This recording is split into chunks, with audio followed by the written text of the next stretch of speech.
ყობახიძემ ზუსტად იცოდა, რომ იქ იმყოფებოდა ჰამასის და ჰეზბოლას ლიდერები. ამ კონფლიქტში ისრაელის და ამერიკის მხარეს არ არიან მარტივად რო ვთქვათ, ხო? როცა შეერთებულ შტატებს თხოვთ სამხედრო ჩარევას, ორი რამე უნდა გავითვალისწინოთ. არ ვაღიზიანებთ რუსეთს გასაგებია თეზა, მაგრამ რატო ვაღიზიანებთ დასავლეთს მაშინ? ჰამასი არის ორგანიზაცია, რომელიც არ ცნობს საქართველოს ტერიტორიულ მთლიანობას. ამას ხო იგივე ამერიკაც ხედავს, ისრაელიც ხედავს, დასავლეთიც ხედავს. ეს არის იმის მცდელობა, რომ ჩვენ რუსეთთან დავრჩეთ მარტო. ესეც გათვლილი რისკი იყო და ჯერჯერობით გეგმის მიხედვით მიდისვით. მივალ აქამდე მაშინდელი პრეზიდენტიც ამაში მონაწილეობდა, ის სხვა წერდა რა ამაზე ხელს. ამაზე მეტად რა უნდა მიუთითებდეს, რომ რუსეთის საქმეს აკეთებ. ის რაც დღეს ხდება ირანში, ესეც ამის გაგრძელებაა. უი, ჩვენ რო რუსული კანონი ვეძახეთ, მეგონი ირანული ყოფილა. რეჟიმის ინტერესში არის, რომ მომი გააფართოვოს. როგორ შეგვიძლია შევაფასოთ ეს გაერთიანება? ქართული ოსნების პროპაგანდის წისქვილზე დაასხა უფრო წყალი, გომელაური რო გადააყენეს, დააკვირდი ასევე ნარკომოვაჭრეების კასკას დაჭერების. მარტო ბარიგებს რო იჭერენ. შემომტანები სად არიან? ამდენ ადამიანს წაუყენეს ბრალი კოლ-ცენტრების საქმეზე. და ერთი კოლ-ცენტრი სად იყო და ვინ იყვნენ თანამშრომლები ეგარ ვთქვა. რაღა გადაცემით ასასრულის დროს დავიწყე კოცობა, გავარები. არა, კი ბატონო.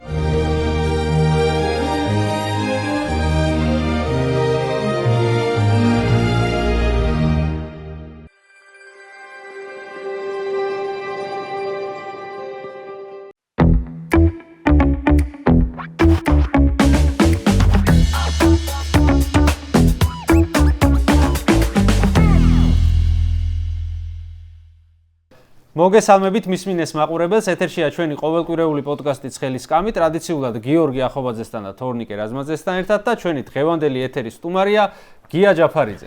გამარჯობა. მოგესალმებით და მადლობა. მადლობა მოგზაურობისთვის. გადავიდეთ პირდაპირ საქმეზე, რამდენიმე აქტიური ხშირად განხილვადი თემა იყო როგორც ქვეყნის შიგნით მიმდინარე დღეების განმავლობაში, ასევე საერთაშორისო კონტექსტი, რომელზეც აუცილებლად ვისაუბრებთ. მოდი მაინც დავიწყოთ ქვეყნის შიგნით ოპოზიციის გაერთიანებით. და ეხლა რა კონტექსტში მინდა კითხვა დავსვა. ზოგადად მე პირადად და ბევრი ადამიანი ვინც პროტესტში არის ჩართული, ვიყავით ყოველთვის რაღაცა ტიპის გაერთიანების მომხრე. მაგრამ ყოველთვის გვესმოდა რა რისკები ახლდა ამ თავს, თან რომ ქართული ოსნების პროპაგანდის ერთ-ერთი ძირითადი ხაზი არის ის, რომ ჩვენ წინააღმდეგ ვინც არის, ყველა ნაცები არიან მოკლედ. ასე ცდილობენ დახატულ. ამ გაერთიანებამ გარდა იმისა, რომ პოზიტივი გააკეთა და ერთიანი სურათის დახატვას ცდილობენ ყოველ შემთხვევაში, როგორც ქვეყნის შიგნით, ასევე ქვეყნის გარეთ, მოსალოდნელი პასუხი წამოვიდა ქართული ოსნების მხრიდან, რომ აი ნაცები გაერთიანდნენ.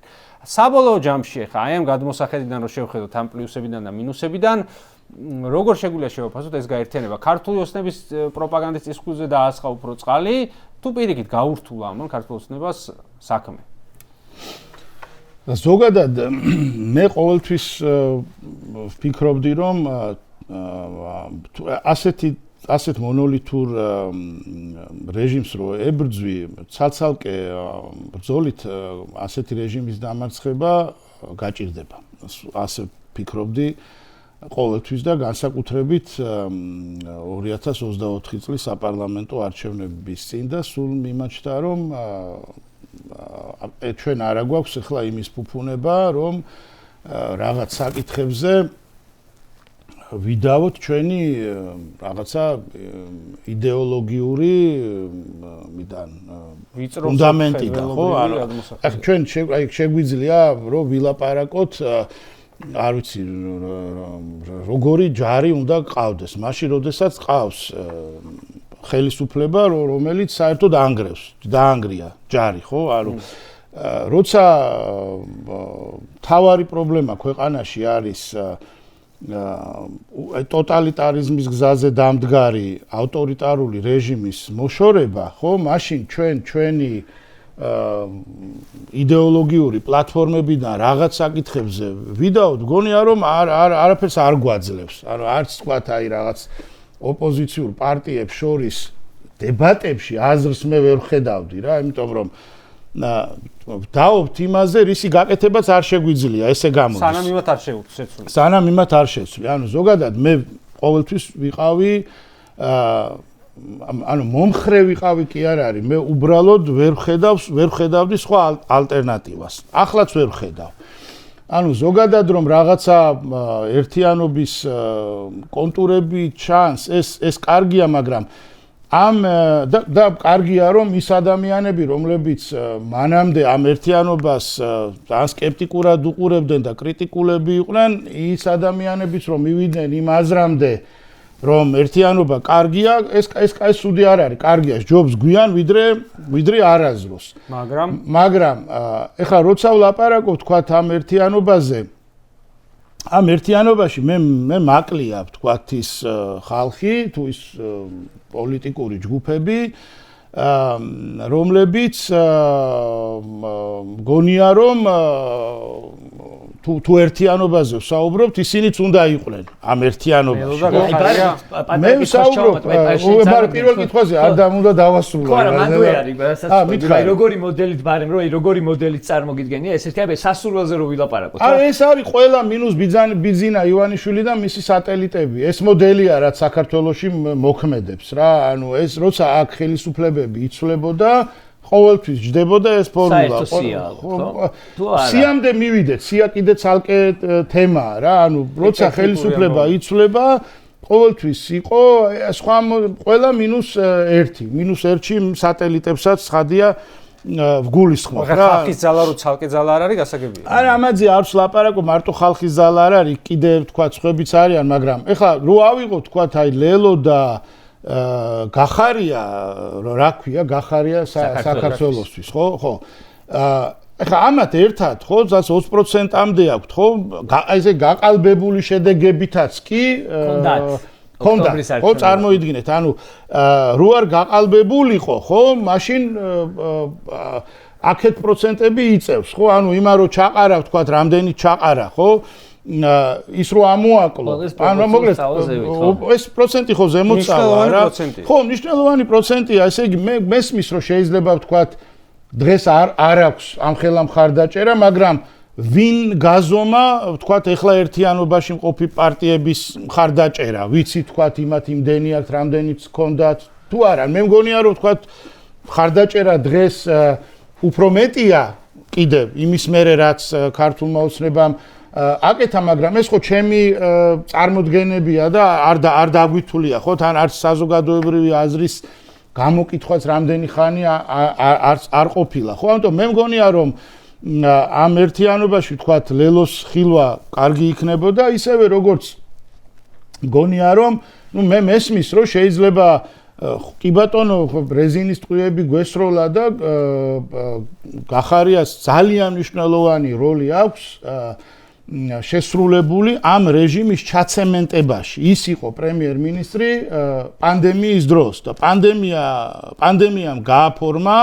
საბოლოოდ აქ ქართული ოცნების დიქტატურა, როცა განუსაზღვრელი ძალაუფლება მიეცა და მაშინდელი პრეზიდენტიც ამაში მონაწილეობდა, ის ხო აწერდა რა ამაზე ხელს, ხო თუ გახსოვთ ამ საგანგებო მდგომარეობა როგორი გადაულოს აღმოს ჩაკეტეს ყველაფერი მოკლეს მაშინ საერთოდ მაგრამ ამის მიუხედავად მაინც ახლა ამის მიუხედავად მე ვამბობ რომ ხო, ანუ მე ვისურვებდი რომ თუ ერთიანობაზე ვლაპარაკობთ, ეს ერთიანობა ასეთად წარმომიდგენია. ისევე როგორც ახლა კიდევ მოვფა ჩვენი ანუ იყოს თქვა გახარია პარლამენტშიც, მაგრამ აქაც ესე ანუ ხო, მან არ მაქვს საერთოდ არანაირი პრობლემა, ეხლა დღეს მოვდიოდი რაღაცა იმის გალფის ჯიხურში რაღაცის ყიდვა მინდოდა და იქიდან მითხრეს რა ხდება პარლამენტშიო. ანუ ხალხის აღქმა მაინც ისეთია, რომ მაინც პარლამენტში ხარ, ანუ იქნება, არ იქნება, აქ ვერ ხედავ პრობლემას რა. ან მაგაზე კიდე რაღაცა ჩემი სხვა მოსაზრება მაქვს. ამად გარდა, ვთქვათ, ლელო და გახარიას გარდა, კიდევ ანუ ჩვენი ასე ვთქვათ, პოლიტიკური პრეფერენციების მიღმა, ხო? ეხლა ამ ქართულ პოლიტიკაში ძალიან დიდი ხანია არსებობს შალვა ნათელაშვილი, ხო? რომელსაც ასევე ეყოლება თავისი ამორჩეველი, ხო? ეხლა არც ნათელაშვილი არ არის ნუ ყოველ შემთხვევაში მე არ მგონია რომ ნათელაშვილი ქართულ ოცნებასთან რამე კავშირში შეიძლება და პლუს ამას უარყოფითი რეიტინგი შეიძლება იმაზე ნაკლები კონდეს ვიდრე ბევრ ოპოზიციონერს. კი, აი ესეც უნდა მეთქვა და დამასწარი, ხო? ანუ მაშინ ვისურვებდი რომ ესეც უნდა იყოს, ხო? ასევე აი ეს ახალი ჯგუფები რაც არის, მე ხა დღეს ვიკითხე და გავარკვიე ჩემი სტუდენტებისგან, ზოგი ერთშია, ზოგი მეორეშია, ზოგი მესამეშია, ეს ახალი მოძრაობები რაც შეიქმნა და რეგისტრირებული არ არის პარტიებად და ძალიან აქტიური როლი აქვთ პროტესტში. ამ ერთიანობაში ალბათ ყოველ შემთხვევაში მე ასე ვისურვებდი, მე ასე წარმომიდგენია ეს ერთიანობა. ანუ ნახეთ, აი მე ვარ აბსოლუტური ერთიანობის მომხრე.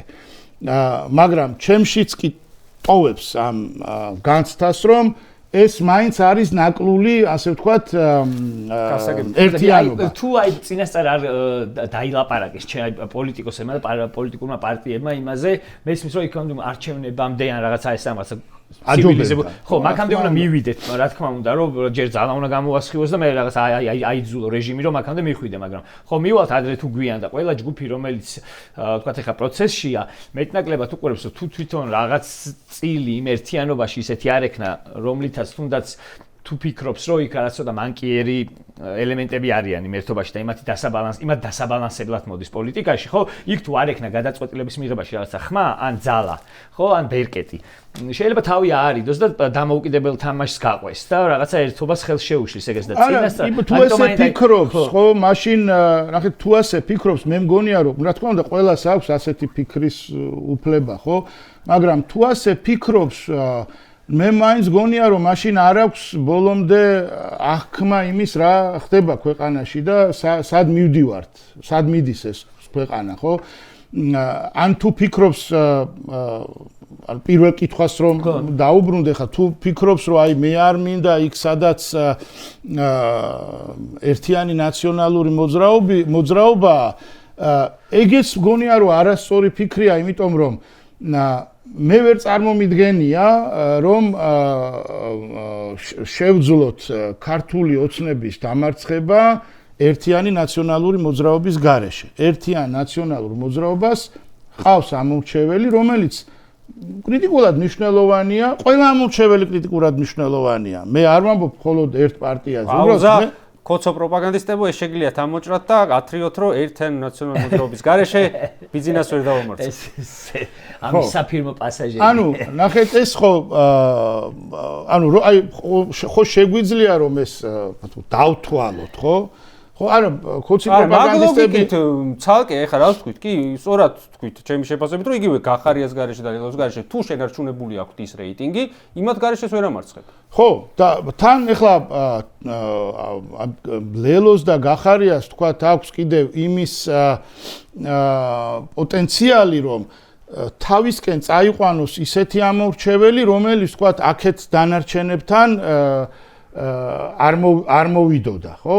ანუ ეს ანუ რო დავასრულოთ ამ თქვათ ერთიან ნაციონალურ მოძრაობას, მე ზოგადად აი ეს პროპაგანდის პასაჟებს მაინტერესებს რა. ხო, ეს პროპაგანდა სულ იქნება, ანუ რამდენად უნდა ვიღებოთ ქართულ ოცნებას სხვა ხო არაფერი დარჩენია. მომავალზე ხო არ გელაპარაკება მარტო წარსულზე. ქართული ოცნება აწმყოზეც კი არ გელაპარაკება. აწმყოზე მარტო ეს არის, ხო?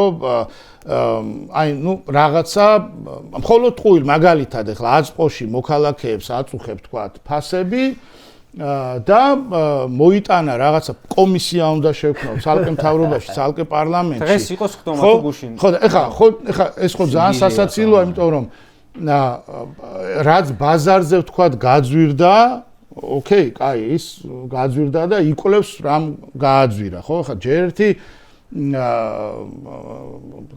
ამ რა სიტყვა ინფლაცია ხო ვიღაცას ხოსმენია იქ არა? ანუ რა და მე რატო არის თქვათ ეს ინფლაცია და მათივე მართული ეროვნული ბანკი აი მათივე მართული ეროვნული ბანკი რომელიც თვითონ დამოუკიდებელია პროდუქტები რუსეთიდან შემოსულია და იქ სერიოზული ინფლაცია აქვს და ეგეც ანუ კომისია არ ჭირდება რა ამის გამიზა კომისია ხო არ ჭირდება მაგალითად იმას რომ პარკინგის არასწორი პარკინგის ჯარიმა იყო 10 ლარი. ეხლა გახდა 50 ლარი. საჯარიმოზე გადაყვანას ანუ ეს ფასები ხო გაორმაგეს, რატო არ გაასამაგეს და მეტი ხო? ანუ დღეს დაიწყო ლაპარაკი რომ ტექინსპექტირების ისიც უნდა გაიზარდოს. ხო, ეს ფასები ხო, აი მაგალითად მე დამჭირდა სასწრაფოდ, მე რაღაც უცნაური რაღაც გამიკეთეს. ესეც კიდე ცალკე თემა, ანუ არ ვიცი, ეგეთი რამე არც მსმენია, იმიტომ მე 10 წელი რაღაც საკონსულო საქმეებიც მიკეთებია და ვიცი რა, ყველაფერი ვიცი. აი რაც იუსტიციის სახში ხდება, ეგ მარტოს მიკეთებია, პლუს კიდე ნოტარიატი დააბატე და კიდე იმაზე რა ქვია, ციხეები და სასაფლაოები და ფსიქიატრიულები და ასე შემდეგ. ანუ მე როცა მუშაობდი არასრულწლოვნებისთვის პირადობის მოწვევა და პასპორტი უფასო იყო საერთოდ. მე დამჭირდა სასწრაფოდ, იმიტომ გამით პირადობის მოწვევას გაუჩერეს რეგისტრაცია. ან პირადობის მოწვევა მქონდა, ძალაში იყო ყველაფერი, მაგრამ იმითი ვერაფერს ვაკეთებდი. რეგისტრაცია გააჩერეს და ახალი პირადობის მოწვევის აღება დამჭირდა, რომ დავრეგისტრირებულიყავი ახალ მისამართზე. და მოვასწარი ჩემი ძმა წავიყვანე, სანამ დაიჭერდნენ და შაბათი დღე იყო. და რადგან სწრაფად მჭირდებოდა, გადავიხადე 155 ლარი. ხალხო, გადავიხადე მეც კი. პირადობის მოწვევა იყო უფასო, არასრულწლოვნებისთვის და სრულწლოვნებისთვის, ესე მახსოვს ეს კარგად. და 400 რაღაცა. ეგ ვინ გააძვირა? ეგ ბაზარმა გააძვირა და მე ვნახე მე ბავშვი, რომელსაც სასწრაფოდ დაჭირდა პასპორტი. შაბათ დღეს გადაიხადა 355 ლარი. აი ნახეთ, ესე იგი, შენს მოქალაქეს უჭირს რაღაცა ჭირდება სასწრაფოდ და იმის ნაცვლად რომ გაუადვილო სწრაფად რაღაცა გააკეთოს, ხო? ანუ ფეხს აჭერ და ახდევინებ 355 ლარს. ვიღაცის თვიური შემოსავლის ნახევარი შეიძლება იყოს. პენსია ხა დედაჩემის პენსია იყო 450 ლარი რა. და მოკეთ რო შევაჯამოთ, ჩემი თეორია კი არა ეგეთია, მაგრამ ფასების კომისიაზე, რომ ესენი ცდილობენ აშკარა პრობლემა რაც დგას საზოგადოებაში ფასების, რასაც ყველა საკუთარ ჯიბეზე გრძნობს, ეს პასუხისგებლობა აირიდონ და გადაამასამართონ ბიზნესს. ეხლა და იმას უყურებთ. არა მხოლოდ ტყუილს თავაზობენ ხალხს. ხალხს ეუბნებიან, სურათს ქმნიან, რომ აი ჩვენ ეხლა შენ რო გაგიჭირდა რაღაცა, ხო? აი ეხლა ჩვენ მოვდივართ თავრობას, ზრუნავს, შეძებ, ხო? და ისინი არიან ცუდები. დღეს გადაიღეს, აყურებენ ეს ბიზნესმენები როგორ ეუბნებიან, რომ ამის გამო ვიროებთ, ესენი ეუბნებიან, რატო ვერ აიაფებთ, რომ ანუ ადამიანების თავში დარჩეს, რომ ხელისუფლებას ცდილობს, რომ გააიაფოს და აი ეს ბიზნესი ეწინააღმდეგება. ანუ აი მან კიდე ის მომენტია, რომ როგორ ჩანს შემდეგი ეტაპი უნდათ, რომ ბიზნესებს დაარტყა, როგორ ჩანს, რომ ბიზნესიც აბსოლუტურად დაიმორჩილონ და ანუ რას 10 მყოზე ელაპარაკება რთულს, მომავალზე არ ელაპარაკება საერთოდ. ანუ მომავალი არ არსებობს. ანუ ქართული ოცნება მომავალზე არ საუბრობს საერთოდ. რა მომავალზე უნდა ილაპარაკოს? ომი არ გვექნება მომავალზე. აი მეტი არაფერი. ანუ ეგ არის მარტო შიშს თავაზობს, შიში. რომ უნდა იცხოვრო მუდმივად შიშის ქვეშ. ანუ თან ნახეთ ეს ხო ძალიან ამორალური რაღაცაა, იმიტომ რომ ყველა ახლა მასლოუს პირამიდაშიც ხო პირველი ხო რა არის უსაფრთხოება ხო? ანუ თან ამორალური ტყუილია, ნახეთ ანუ რას გვაბრალებს, ნახეთ ამორალურ რაღაცას რომ მე ვიღაც ჩვენ გვინდა რომ ჩვენი შვილები იბომბებოდნენ. რომ ჩვენი ნათესავები ყდებოდნენ, ჩვენი ოჯახის რჩებით ვიბძვით ბოლომდე და ადამიანს დააბრალო რომ უნდა ომი, მე მგონი არის აი ყველაზე ამორალური რაღაცა რაც შეიძლება და ანუ ასე აბრალებ რომ ადამიანების სიკვდილი უნდა. და გებელსი რაც ამბობდა რა უნდა დააბრალო, ყველაზე დიდი ტყუილი და ამორალური. მაგრამ თან ძალიან ამორალური რომ ესე იგი რა მინდა რომ აი ესე ჩემს 13 წლის შვილს ან კიდევ ჩემი მეგობრების შვილებს ან ჩემს ნათესავებს, ჩვენი ოჯახის წევრებს ბომბები ეცემოდნენ, ანუ აი წარმოვიდგინეთ, რას გვაბრა, რა ბრალი არის აქეთ ხარეს, რა ხო? მომავალს არ თავაზობს და ლაპარაკობს მარტო წარსულზე. იქაც რაღაცა იმაზე, ხო? შიშებზე. ანუ ამას ქართული ოცნება ყველა შემთხვევაში გააკეთებს. ჩვენ არ უნდა ავყვეთ ამ პროპაგანდაში. ჩვენი პასუხი პირიქით ის უნდა იყოს, რომ კაცო, ერთიანი ნაციონალური მოძრაობა 15 წლის წინ ამომრჩეველმა განსაჯა უკვე და თქვა რომ ეს აღარ იქნება ხელისუფლებაში. როგორც 1 წლის წინ წელწანახევრის წინ კოცებზე. ხო, 15 წლის წინ. წარმოიდგინეთ. თქვა რომ არ მინდა ესენი ხელისუფლებაში, მინდა სხვები. მაგრამ 15 წლის განმავლობაში არაფერი რო არ გაგიკეთებია, რომელიც ახლოს მაინც მივა იმასთან, რაც ნაციონალურმა მოძრაობამ გააკეთა. ანუ მართლა ახლოს ვერ მივა. ტყუილი ხა ასოცირებას მოვაწერე ხელი, ასოცირების შეთანხმება მზად იყო და მოამზადა ერთიანმა ნაციონალურმა მოძრაობამ. სავიზო რეჟიმის ლიბერალიზაციაზე მუშაობა დაიწყო ერთიანმა ნაციონალურმა მოძრაობამ, როდესაც 2011 წელს ჩვენ მივიღეთ სავიზო რეჟიმის გამარტივება ევროპის კავშირთან. ევროპის კავშირმა ეხლა აი რა სანქციების დააწესა ვიზებთან დაკავშირებით, მაგას სინამდვილეში გააუქმა 2011 წელს სავიზო რეჟიმის გამარტივების შეთანხმება, როცა დიპლომატიური და სამსახურებრივი პასპორტებით და აგრეთვე საქართველოს მოქალაქეთა გარკვეული კატეგორიები ან ადვილად იღებდნენ ვიზას, ან დიპლომატიური და სამსახურებრივისთვის საერთოდ იყო დიპლომატიური ვიზას იღებდა? ხო, ყველა იღებდა ვიზას, კი, ყველა იღებდა ვიზას. 11-ის მარტი იყო თუ სწორად მახსოვს, გაუქმდა სავიზო რეჟიმი დიპლომატიური და სამსახურებრივი პასპორტების. ანუ ყველაფერი რაც მერე არის, თქვათ, რასაც ხელი მოაწერა ქართულმა ოცნებამ, არასრულებს თან. ეს ძალიან მნიშვნელოვანია. ქართული ოცნება ასოცირების შეთანხმებასაც არ ღვევს. ანუ მაგაზე მინდა გადავიდეთ. ანუ აი ისე ძელი საუბარი რომ მიყვარს იცით და ანუ ისე პირველ კითხვას და მე კითხვა რო იყო შევსებული იმ კითხვას რომ დაუბრუნდე, ხო? ეს პროპაგანდა ცხადია, სულ იქნება.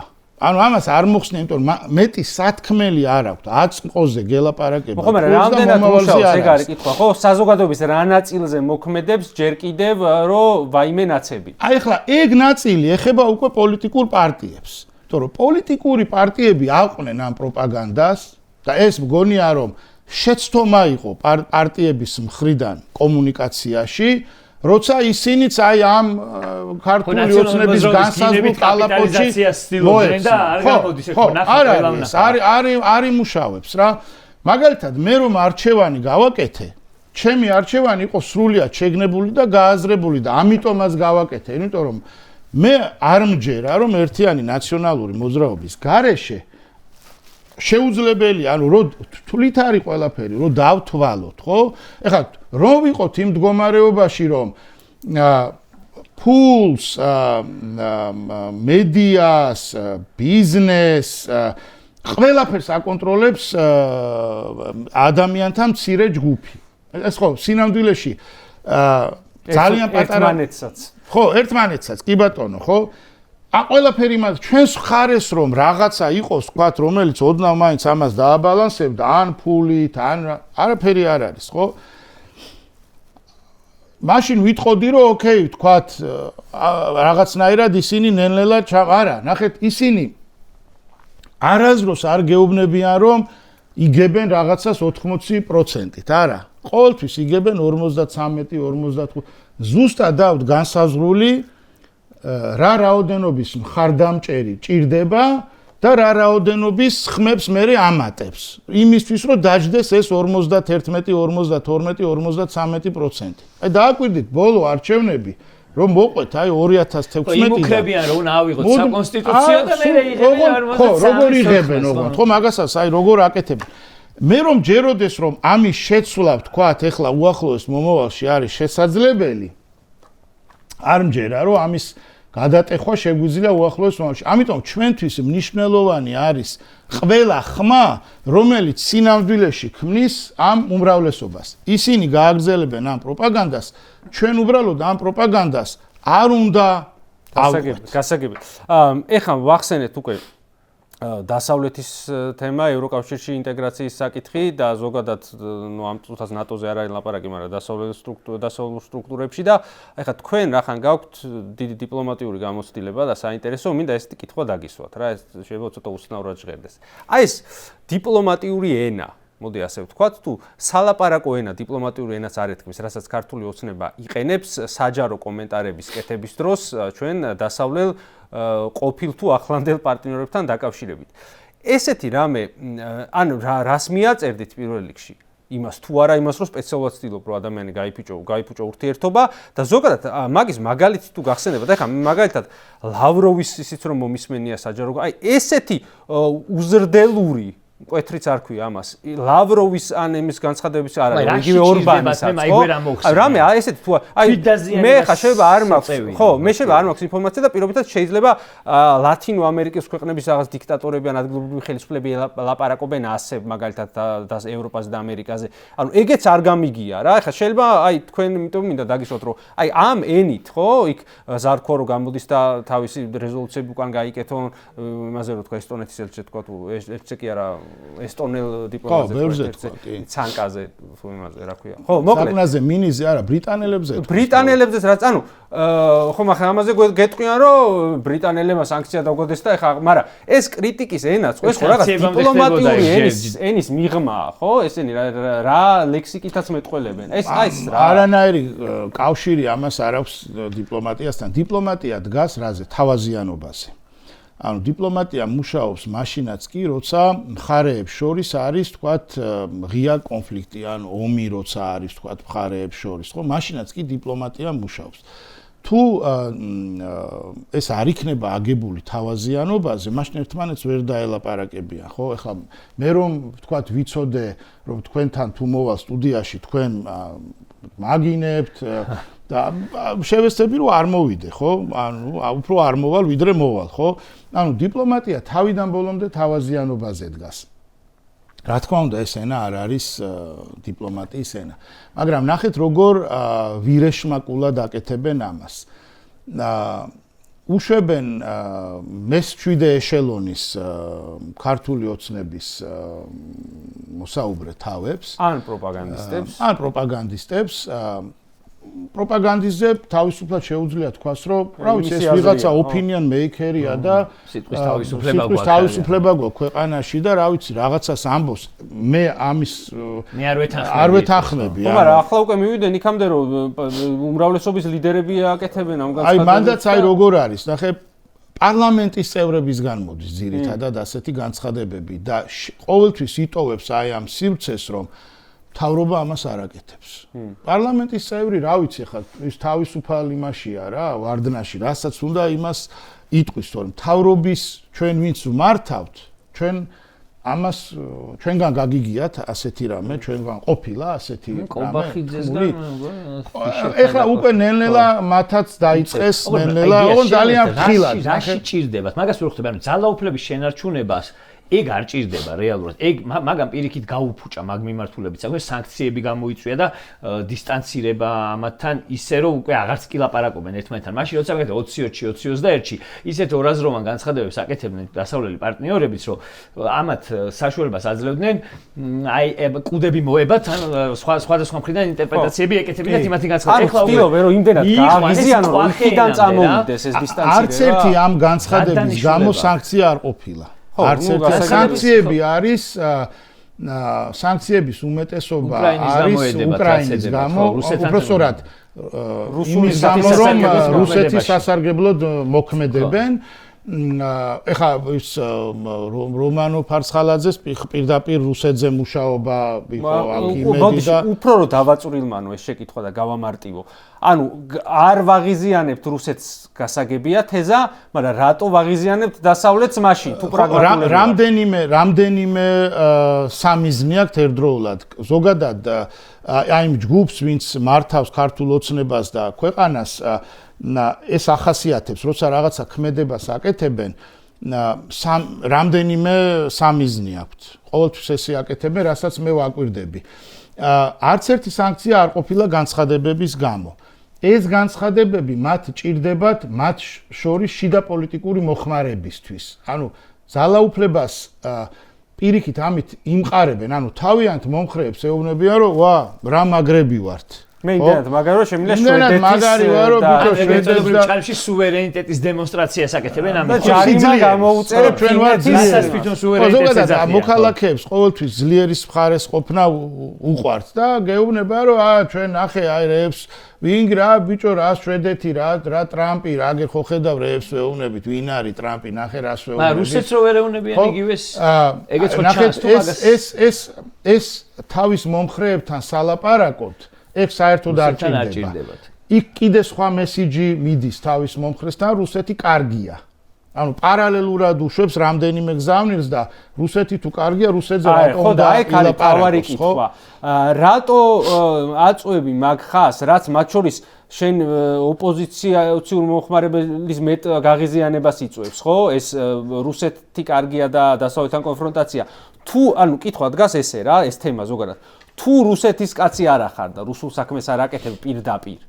ხო, დაიცავდი იქითაც დიპლომატიას, ან ცოტა რუსეთსაც იტყოდი რომ აი რაღაცას. აი საერთოდ რო ხმა არ ამოიღო, აი ან კრიტიკა დასავლეთისას და რუსეთისას ერთი დოზით, ან საერთოდ სიჩუმე იმათ პრობლემებს და ამათ პრობლემებს. ანუ ესე აშკარა ოკუპანტზე როცა ესე პირში წყალი გაქვს ჩაგობებული და ბოდიშების მოხდაზე იწყებ ლაპარაკს და იქით ანუ ეს ამაზე მეტად რა უნდა მიუთითებდეს რომ რუსეთის საქმეს აკეთებ. ანუ იქნება ესეც თეორია და არ აკეთებენ თქვა რუსეთის საქმეს, მაგრამ აბა მაშინ ეს რატო ხდება? ხო და აი ეგ ნაწილი არ არის, ეს ნაწილი საერთოდ არ აინტერესებს. იმას მართლ ჯგუფს აინტერესებს აი ეს კრიტიკული რაოდენობა. და მერე დამატებული, რასაც ამატებენ. ეს შეინარჩუნოს. ამის შენარჩუნებისთვის, მაგალითად, საერთოდ ხმა არ მოიღოს, არ აწყობს. იმას რამე უნდა უთხრას, იმას რამეს თუ არ ეტყვის, უნდა შეთავაზოს აი ეს პროპაგანდა, ანუ ეს 30% თუ 40% არის რუსეთთუმე ჩვენ ქვეყანაში? არა, მე ვერ ვიტყოდი, ეს არიან ადამიანები, რომლებიც რუსეთთუმე ყავს ძალიან პატარა პროცენტი. ყავს, ოღონდ ყავს, ხო? ანუ რომლებიც თქვა ღიად დეკლარირებულად არიან რუსეთის კენ და რუსეთის მომხრეები, ხო? ეს არ არის მაღალი პროცენტი. უმეტესობა, აბსოლუტური უმრავლესობა ამ ქვეყანაში ასეთი არ არის, მაგრამ ნახეთ, პროპაგანდა არის ამ ქვეყანაში 15 წელია. 15 წლის განმავლობაში, ცოტა უფრო ადრეც არის ეს პროპაგანდა დაწყებული, მაგრამ 15 წელი რაც ხელისუფლებაში არიან, ეს პროპაგანდა არ ჩერდება 24 საათი 7 დღის განმავლობაში. ხო, საერთოდ არ აჩერებენ. აი მაგალითად იმედი რომ გაჩერდა ტექნიკური მიზეზები 15 წუთი გამოძიება დაიწყო სახელმწიფო უსაფრთხოების სამსახურმა წარმოიდგინეთ. ეხლა საბოტაჟი იყო.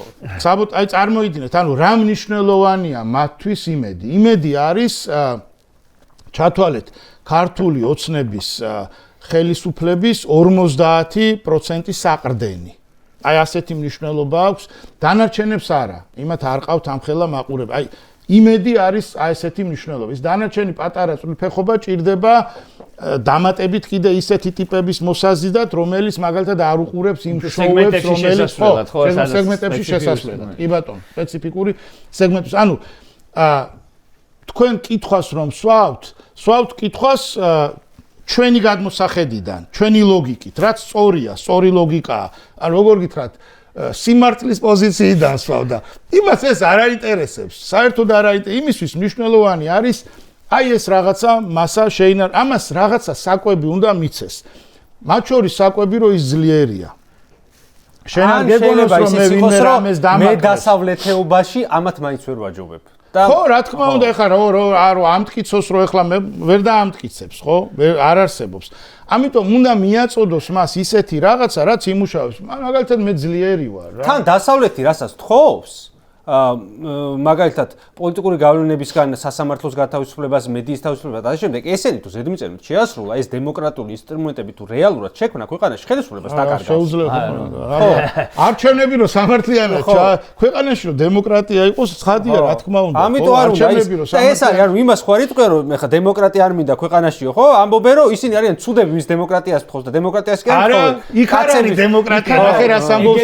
ნაბდი დემოკრატია აქ არის, იქ არ არის დემოკრატია. იქ სადაც ხელისუფლებები იცვლებიან, სადაც აი ხო არ დასმულა, აი რამდენი არჩევნები ტარდება, ხო არ დასმულა საკითხი, რომ ეს არჩევნები სამართლიანი იყო თუ არ იყო სამართლიანი. ეგ არ უნდა.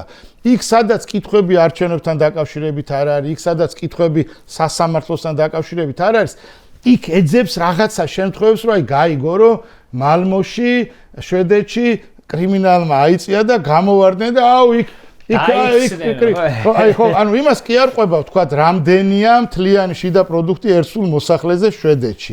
რამდენია პენსია შვედეთში? ამას ხო არ ყვება.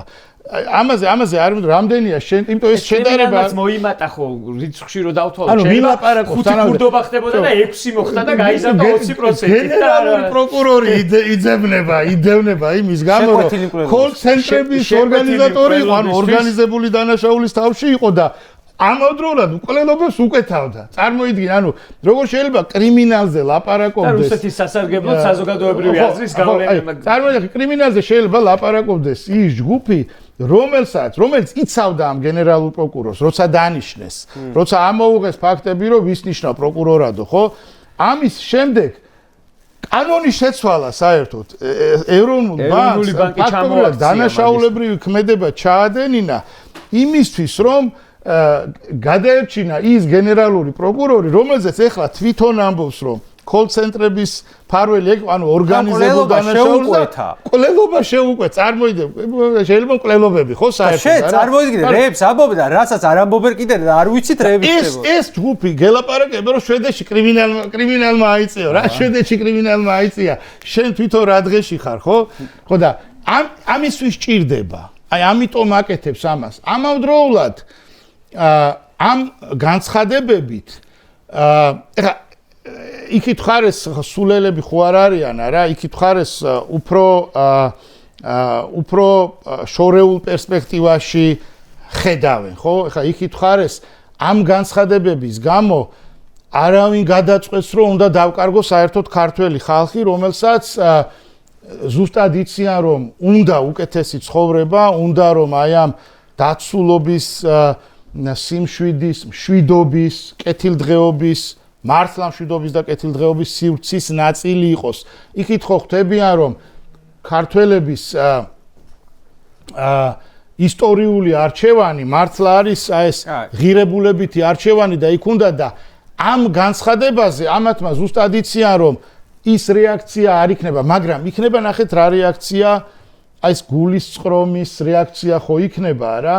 ანუ რას აკეთებენ ამით, რომ მეორე მხარეს არ მოუნდეს თვითონ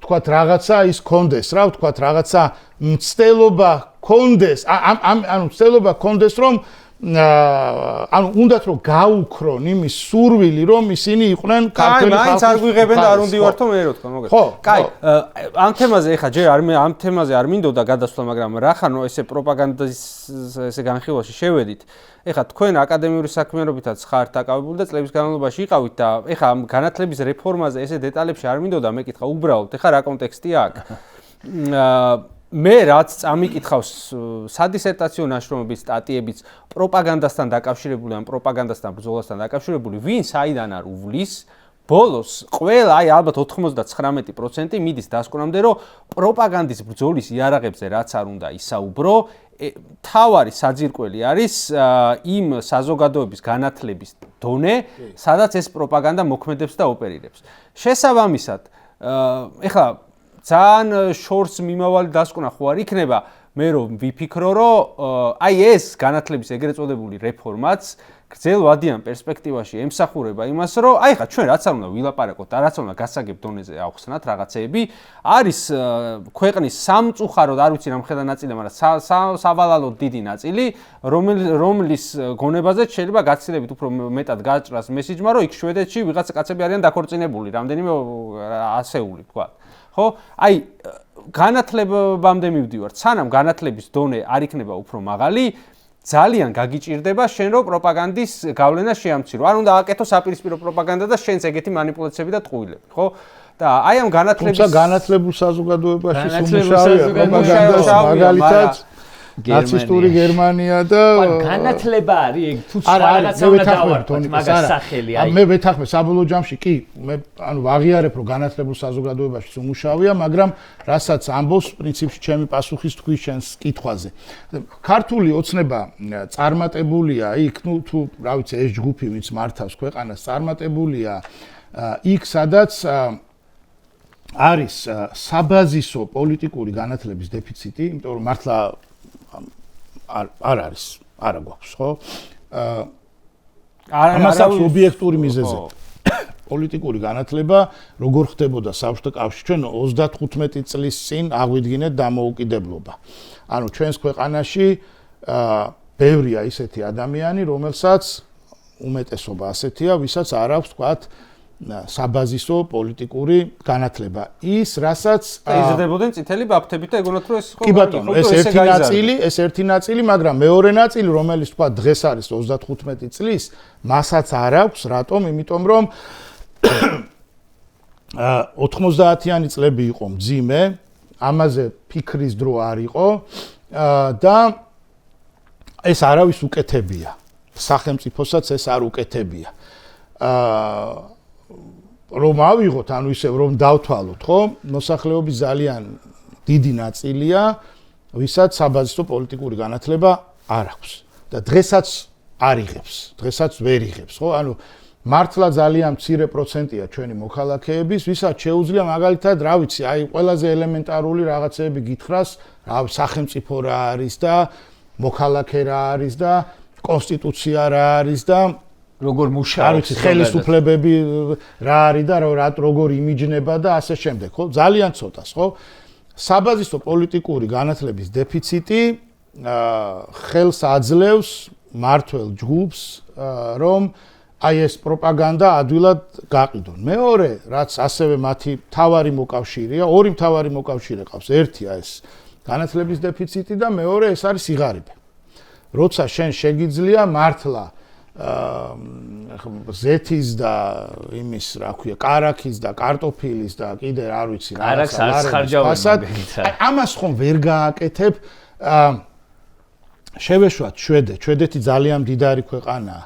აი რომ ავიღოთ ცოტა უფრო ისეთი, ხო, შედარებით ღარი, ბალტებიც მდიდრები არიან. მაგრამ ესტონეთში საზოგადოებრივი ტრანსპორტი უფასოა. მაგალითად მოვიყო ალბანეთი. აი მოდი, ალბანეთი არ არის ევროპის კავშირის, აი მაგალითად ბულგარეთი რომ ავიღოთ, რომელიც შედარებით, თქვა, სხვა ქვეყნებთან, ხო, უფრო შედარებით უფრო ღარიბია. ცოტა ხნის წინ ვიყავი ბულგარეთში. არა ევროკავშირის ქვეყნებიც ბევრი გაჭირდება. აი სერბეთი რო ავიღოთ მაგალითად, ხვებიც.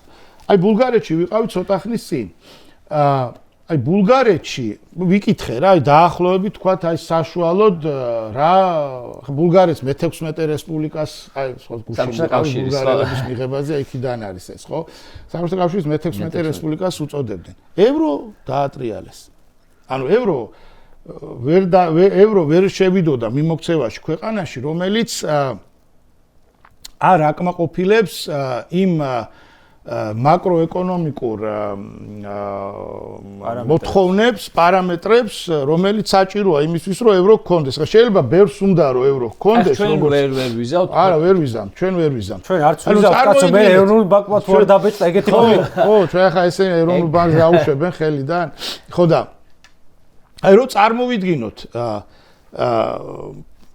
ბულგარეთი, რომელიც ითვლება, რომ იქ არის, თქვა, შედარებით ღარიბი ქვეყანა, მისი ეკონომიკური მდგომარეობა ისეთია, რომ ევრო 2026 წლიდან ევრო შევიდა მიმოქცევაში, ხო? ეხლა ეს რამხელა ბუსს მიცემს ამათ ეკონომიკას და ბიზნესებს და ოკეი, მაგრამ აი ჩვეულებრივ მოქალაქეებს ველაპარაკები ხოლმე, რამდენია, ვთქვათ, მათი შემოსავალი.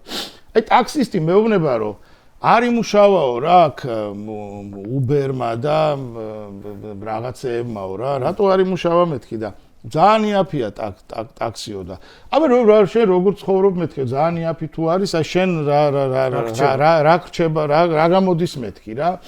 ესე იგი რო თვალეთ და იმას ვქენით, ამას ვქენით, რა ვიცი, გამოდის რომ ეს რაღაც 1000 ევრო ყველა ვარიანტში გამოდის. ორი კაპიკი რჩება 1000 ევრო ყველა ვარიანტში გამოდის. აი, ოკეი, 1000 ევრო, ხო? ნუ თქვათ 3200 ლარი გამოდის დღევანდელი კურსით, ხო? ყოველ დღე და მინიმუმ დღეში 10 საათი. არა, ხო და ეხლა ვადარებ ამიტომ საკითხი, ვიღაცამ შეიძლება თქვას, რომ ბოლძეც თუ რაღაცაზეც თუ რა ქვია, ვოლტი თუ რაც არის რა, აი, მაგაზეც გამოდის 3200 ევრო.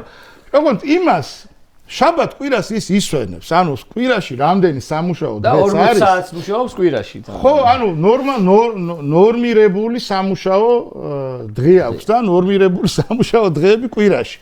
ჩვენთან იმ 3200 ლარზე რო ავიდეს, უნდა იმუშაოს 7 დღე კვირაში და არ უნდა ჩერდებოდეს. მაგრამ ეხლა კიდევ თავარი. მარკეტში დავსულ შევდივარ, მარკეტში რა ფასებია რა? აი, სოფიაში მარკეტში ანუ რაღაც პროდუქტები არის თბილისზე 3-ჯერ უფრო იაფი. ანუ მართლა რა, აი ხო, საბაზისო რო აიღო რა, რაღაც ახლა ძალიან რაღაც დელიკატესები რო არ იყიდო, ფაქტობრივად საჭმელში აი საჭმელში, ანუ აი ის რასაც ყოველ დღე მოვიხმართ, რა ვიცი, ყველი, პური, კვერცხი, მწვანილი, რაღაცა კომბოსტო, რა ვიცი, რაღაცა აი ბოსტნეული, ხილი. აი შევედი რა, განზრახვა, სულ ვაკეთებ ამას. ანუ მარტო სოფიაში კი არა. ხალხო, აი რა ვიცი, თუ დამიჯერებთ შეერთებულ შტატებშიც უფრო იაფია მარკეტი ვიდრე თბილისში. იქაც უფრო იაფია. ბრიუსელშიც უფრო იაფია მარკეტი ვიდრე, აი მართლა ეგრეა და ეხლა რო შევადარე მე ხო ამას 1000 ევრო აქვს შემოსავალი ტაქსზე. და სამჯერ იაფია აქვს მარკეტი ვიდრე ჩვენს ტაქსის. ხო? რასაკვირველია ის წელიწადში ერთხელ ყველა ვარიანტში ახერხებს ოჯახით წავიდეს და სადღაც კარგად დაისვენოს. არ ვიცი, აი ბალიზე წავიდეს და კარგად დაისვენოს. სეივინგს აკეთებს. ჩვენთან სეივინგი სად არის? და თან საუბარი გვაქვს ტაქსისტზე. ხო, ეხლა არ არის ეხლა ეს ყველაზე მაღალ ანაზღაურებადი პროფესია. ეხლა რო აიღო საშუალო დონის რაღაცად მენეჯერულ პოზიციაზე მაღალსა გულისხმობს. ხო, იქ გასაგებია რომ ხო, კარგი. პირველი დღიდან იმას ვამბობდი რომ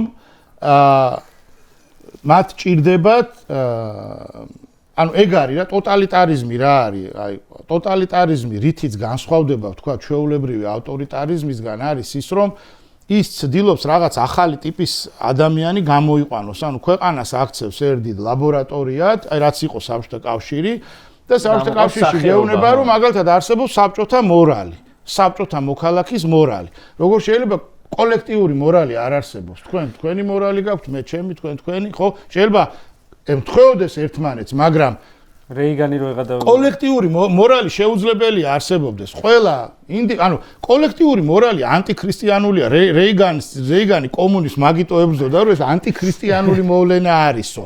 ხო? ანეკდოტებს რო აი ეს რეფორმა მაგასაც უპირისპირდება, ეს ამავდროულად ანტიქრისტიანულიც უნდა იყოს. იმიტომ ჩვენი იდენტობის ქრისტიანობა არის ჩვენი იდენტობის ნაწილი. ანუ აი ეს იდენტობის შეცვლა ამ რეფორმის მიზანი, როგორ გითხრათ, აი რუსიფიკაციაა ეგ ერთგვარი, რასაც მე-19 საუკუნეში აკეთებდნენ და ვერ გააკეთეს, იმიტომ რომ ერთი კაცი ილია ჭავჭავაძე მარტო დაუდგა ამას. მეორე რაც ტოტალიტარიზმს ახასიათებს არის უნდა ყველგან შეიხედოს, საწოლშიც უნდა შემოიხედოს, ჯიბეშიც უნდა ჩაიხედოს და აქ უნდა ჩაიხედოს. შენ შემთხვევით განსხვავებულად ხო არ აზროვნებ. ყველა ერთნაირად უნდა აზროვნებდეს.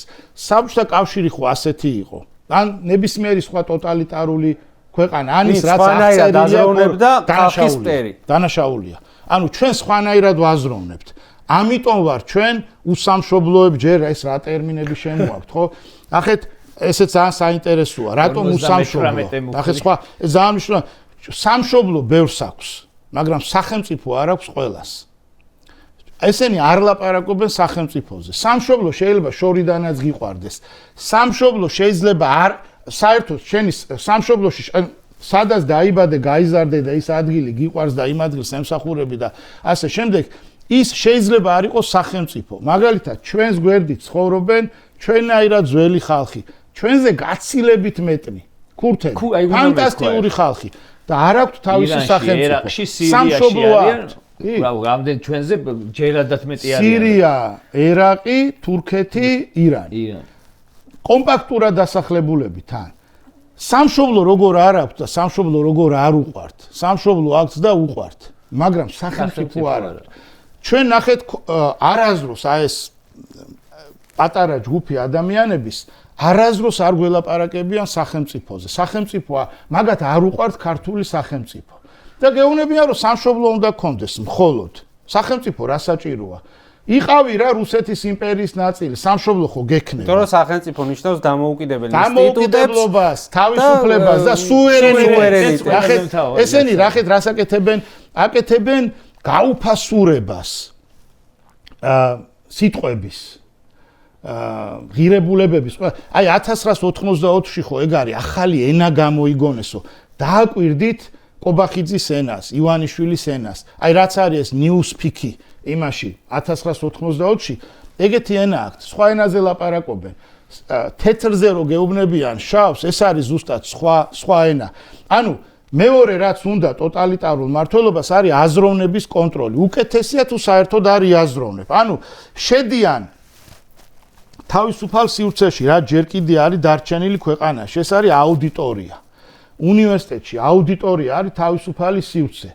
დაარტყეს ურტყავენ აი აკადემიურ თავისუფლებას. მე უნდა ვიცოდე იქ რა ისწავლება. იქ რატოა ესეთი სიჩუმე? ჩემთვის ძალიან ამოუხსნელია სტუდენტების ძალიან პატარა რაოდენობა პროტესტში.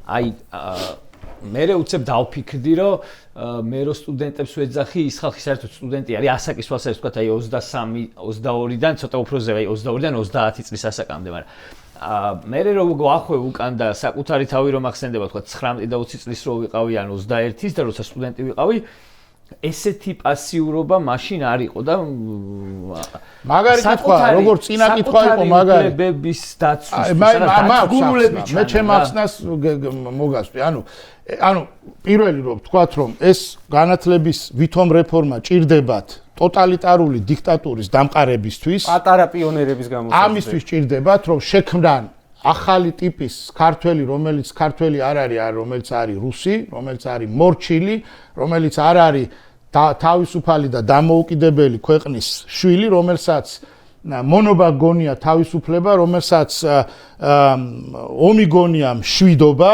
საბჭოთა კავშირიც ასეთი იყო.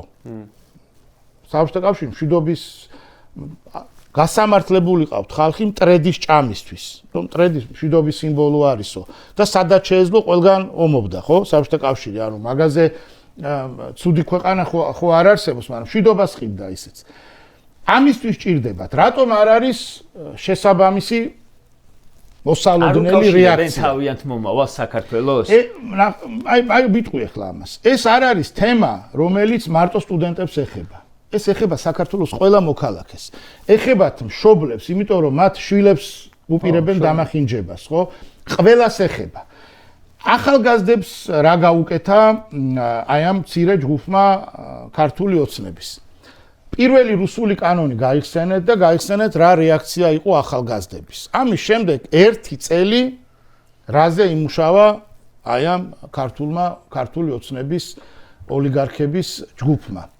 ნაწილი ახალგაზრდების, რომელსაც სხვადასხვა ევროპულ ენებზე საუბარი შეეძლო, გადაამისამართა კოლ-ცენტრებში. ძალიან ბევრი ახალგაზრდა მუშაობს კოლ-ცენტრში. ვერ დავადგინე, რამდენი მაინც შეიძლება იყოს. თან ზვირადღირებული მანქანებით, ანუ ნახეთ, მე წარმოიდგინეთ. ატარას რო ხედავთ ზვირადღირებულ მანქანაზე ძალიან გული მწყდება, რომ სულ ეგრევე თავში ისმომდის. ეს ხო არ არის ხა ყველაზე წარმატებული ექიმი, ან ყველაზე წარმატებული ბიზნესმენი, ან ყველაზე წარმატებული იურისტი. ხო არ არის, არა? ხო არ დადის ხალხო, ანუ ვერ მაგდე ხელფას ვერ გამიგე. მე რაც მუშაობა დავიწყე, ხო? ყოველთვის მუშაობ კვირაში 6 დღე. საგარეო საქმეთა სამინისტროში რომ მუშაობდი მარტო როცა ვიყავით, ხო, მუშაობდი 7 დღეც. ამას დაადასტურებენ როგორც ვინც მიცნობს და ოჯახის წევრები და ასე შემდეგ. პატიოსანი შრომით ადამიანი 22-23 წლის ასაკში. ხო, არა 22-23. ესე იგი რა გაუკეთეს? ახალგაზრდები, რომლებიც უკმაყოფილოები არიან, უცებ თავაზობენ რაღაცა სამსახურს, შერეკეს კოლ-ცენტრებში. სადაც ზოგს თვეში აქვს 5000, ზოგს 10, ზოგს 15, ზოგს 20, ზოგს 50, ის ახლა პროტეზზე არ გამოვა. ხო? იმიტომ რომ ეშინია თუ იმიტომ რომ არ უღის. კომფორტია ეს 50-დან, რისთვის უნდა ვიბრძოლო? რაღაც მომენტში არ ფიქრობ, რაღაცის მერე, ხო აი, თქვა რაღაცა ფინანსური ბალში და უსაფრთხოება შეიქმნა, იქ რაც უძრავი ქონება შეაგროვა, დაახლოებით ხვდება რომ აი ამითი რაღაცა სასტარტო ისეთ რაღაც პირობებს შეიქმნის, რომ მე თუნდაც თავისი შრომ, ანუ ეგ ამბიციაც კი აღარ აქვს, რომ მან ერთადერთი რაც უნდა აწუხებდეს არის მორალი. ხო, მაგას ვიძახი, მაგრამ ადამიანს როცა იქამდე მიიყვან, თან ეგრე არ ხდება პირდაპირ მარტივად. ნელ-ნელა რომ მიიყვან ამ მორალზე უარს ათქმევინებ. მერე ეხა იმისთვის ერთადერთი ღირებულება ხდება მარტივი ფული. იქნება შიშიც არის და ტყვეობა, ანუ იცი რას ვფიქრობ, შიში ზოგი შემთხვევაში კაია, ხო იოლი იზიმანია, ზიხარ ვიღაცას ატყუებ და გერიცხება ფული თან ისეთი, რომელსაც აი ვერ გამოიმუშავებდი ამ ქვეყანაში ვერანაირად, სულ აი რა ვიცი, გენიოსი იყო. მაგრამ მეორე მხრივ აი აქ რო შეტოპავ და უკვე რაღაც კარგად რო ხარ ფუფუნებაში, ესე ვთქვათ, მე გამოსვლაც ანუ არ ზართულია ნახე შიშის ფაქტორი შეიძლება ანუ ეს ცემატყება ანუ აი სამაგალითო დასჯა ადამიანების მოწამვლა ადამიანების წამება ეს ისტორიები თან ხო გარეთ გამოდიოდა და ამის გადატანა არავის არ უნდა რაღაც ნაწილზე იმუშავა შიშმა შიშზე გულისხმობს უჭირავთ იმით ხო დანაშაული აქვს დანაშაულია და აღარ მინდა რო თქვას ვეღარ გამოდის ხაფანგია იმ ხაფანგში რო ხდება მე იქიდან გამოსვლა რთულია მაგრამ არის ეს კომფორტის მომენტი ნახე რამოდენიმე ადამიანი მოვიდა ბოდიში გაწყვეტინე ანუ ესე გვერდიდან დამიწყო მაგაზე ლაპარაკი რომ აი როგორ ფიქრობ აი ეს რაღაცები რომ შეიცვლება და მორჩება უკეთ ხელისუფლება რომ შეიცვლებაო ამ ხალხსო რა ეშველებაო ამდენ გაშარულ ახალგაზრდასო რა როგორ ლაპარაკებდა მესამე პირში რა ამნისტია ეს ადამიანები არ არიან დამნაშავეები არც ერთი ეს ადამიანები იქ მიდიან იმის გამო რომ ქვეყანაში უკიდურესი გაჭირვება შექმნა აი ოლიგარქთა მცირე ჯგუფმა ეს ადამიანები თანამშრომლებს და ყველაფერს მოყვება რაც საჭირო. ყველა მოყვება, იმიტომ რომ ეს ორგანიზებული დანაშაული ქვეყანაში ზოგადად ჩვენთვის რეპუტაციულად წარმოუდგენლად დავზიანდით. რომ დავამთავრო ის აზრი. ეს ახალგაზრდები რას უყურებენ? ანუ მორალის თემა, ნახეთ მორალს ხო ძალიან მაგრად დაარტყეს, არა? ანუ ერთი ეს საქმიანობა, ეს ხალხი რომელიც ამ ქრისტიანობაზე დებს თავს ყველაზე არაქრისტიანულ რაღაცას აკეთებს, წარმოიდგინეთ. პენსიონერებს არავს ფულს, არ წერია ქრისტიანობაში, რომ ეგ კარგი საქციელია, ძალიან საქციელია. ნახეთ, ეს ახალგაზრდები ხედავენ, რომ ბიჭო, პრემიერ-მინისტრია დაჭერილი ტიპს სახში ოქროს ზოდები ედო. 7 მილიონი დოლარია ვიღაცის სახლიდან ამოღებული, ხო? ხურდაფული. გენერალური პროკურორი იყო, მკვლელობებს უკვეთავდა თურმე და თვითონ იყო ამ ორგანიზებული დანაშაულის ნახეთ და ჩვენი მორალური ორიენტირები ვინც არიან იმათი გაშავებით არიან დაკავებული რომ მაგალითად მარო მაყაშვილი ეროვნული გმირი ხო ეს ცუდი ტიპი იყო ანუ ეს სინამდვილეში მართლა ქვეყანა კი არ უყარა ეს თვითონ აი ჟორდანიას მთავრობამ მოკლა ჩვენს მორალურ ორიენტირებს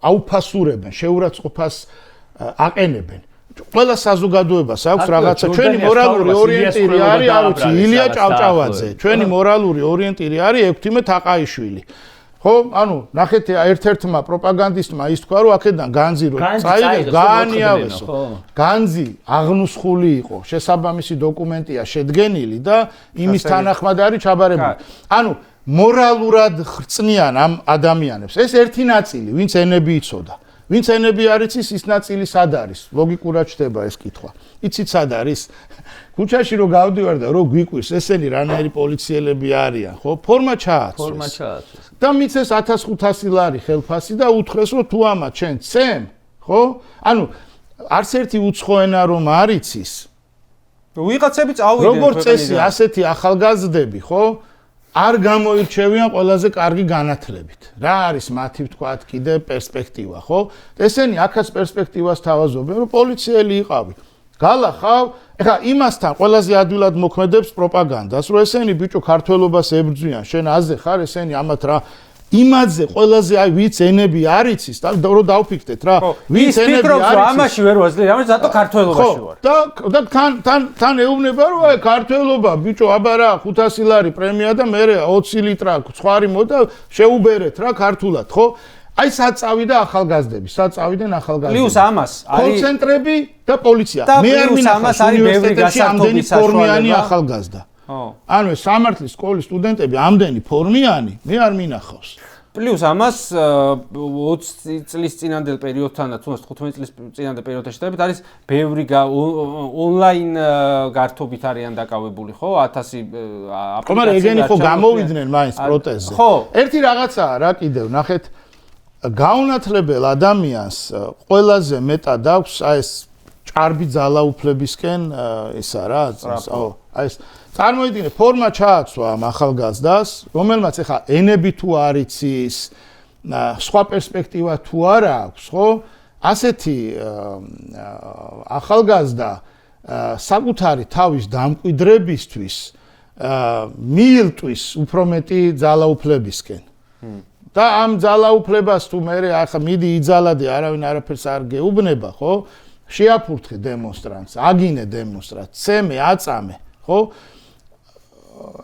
ეს ალტერნატივაც და ადამიანები, რომლებსაც ეგ ჩვეულებრივ ამედ მიაშლიათ, იმიტომ რომ კანონი და თან ისა აქვს, რომ ეს დავალება აი რატომ არის ევროპა კარგი და რატომ არის დასავლეთი კარგი?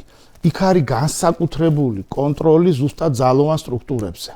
იმიტომ რომ პოლიცია და ჯარი ის ადგილია, სადაც აი უფრო მეტად მიდის ის ადამიანი, რომელსაც მიდრეკილება აქვს უფრო მეტი ძალადობისკენ, ხო?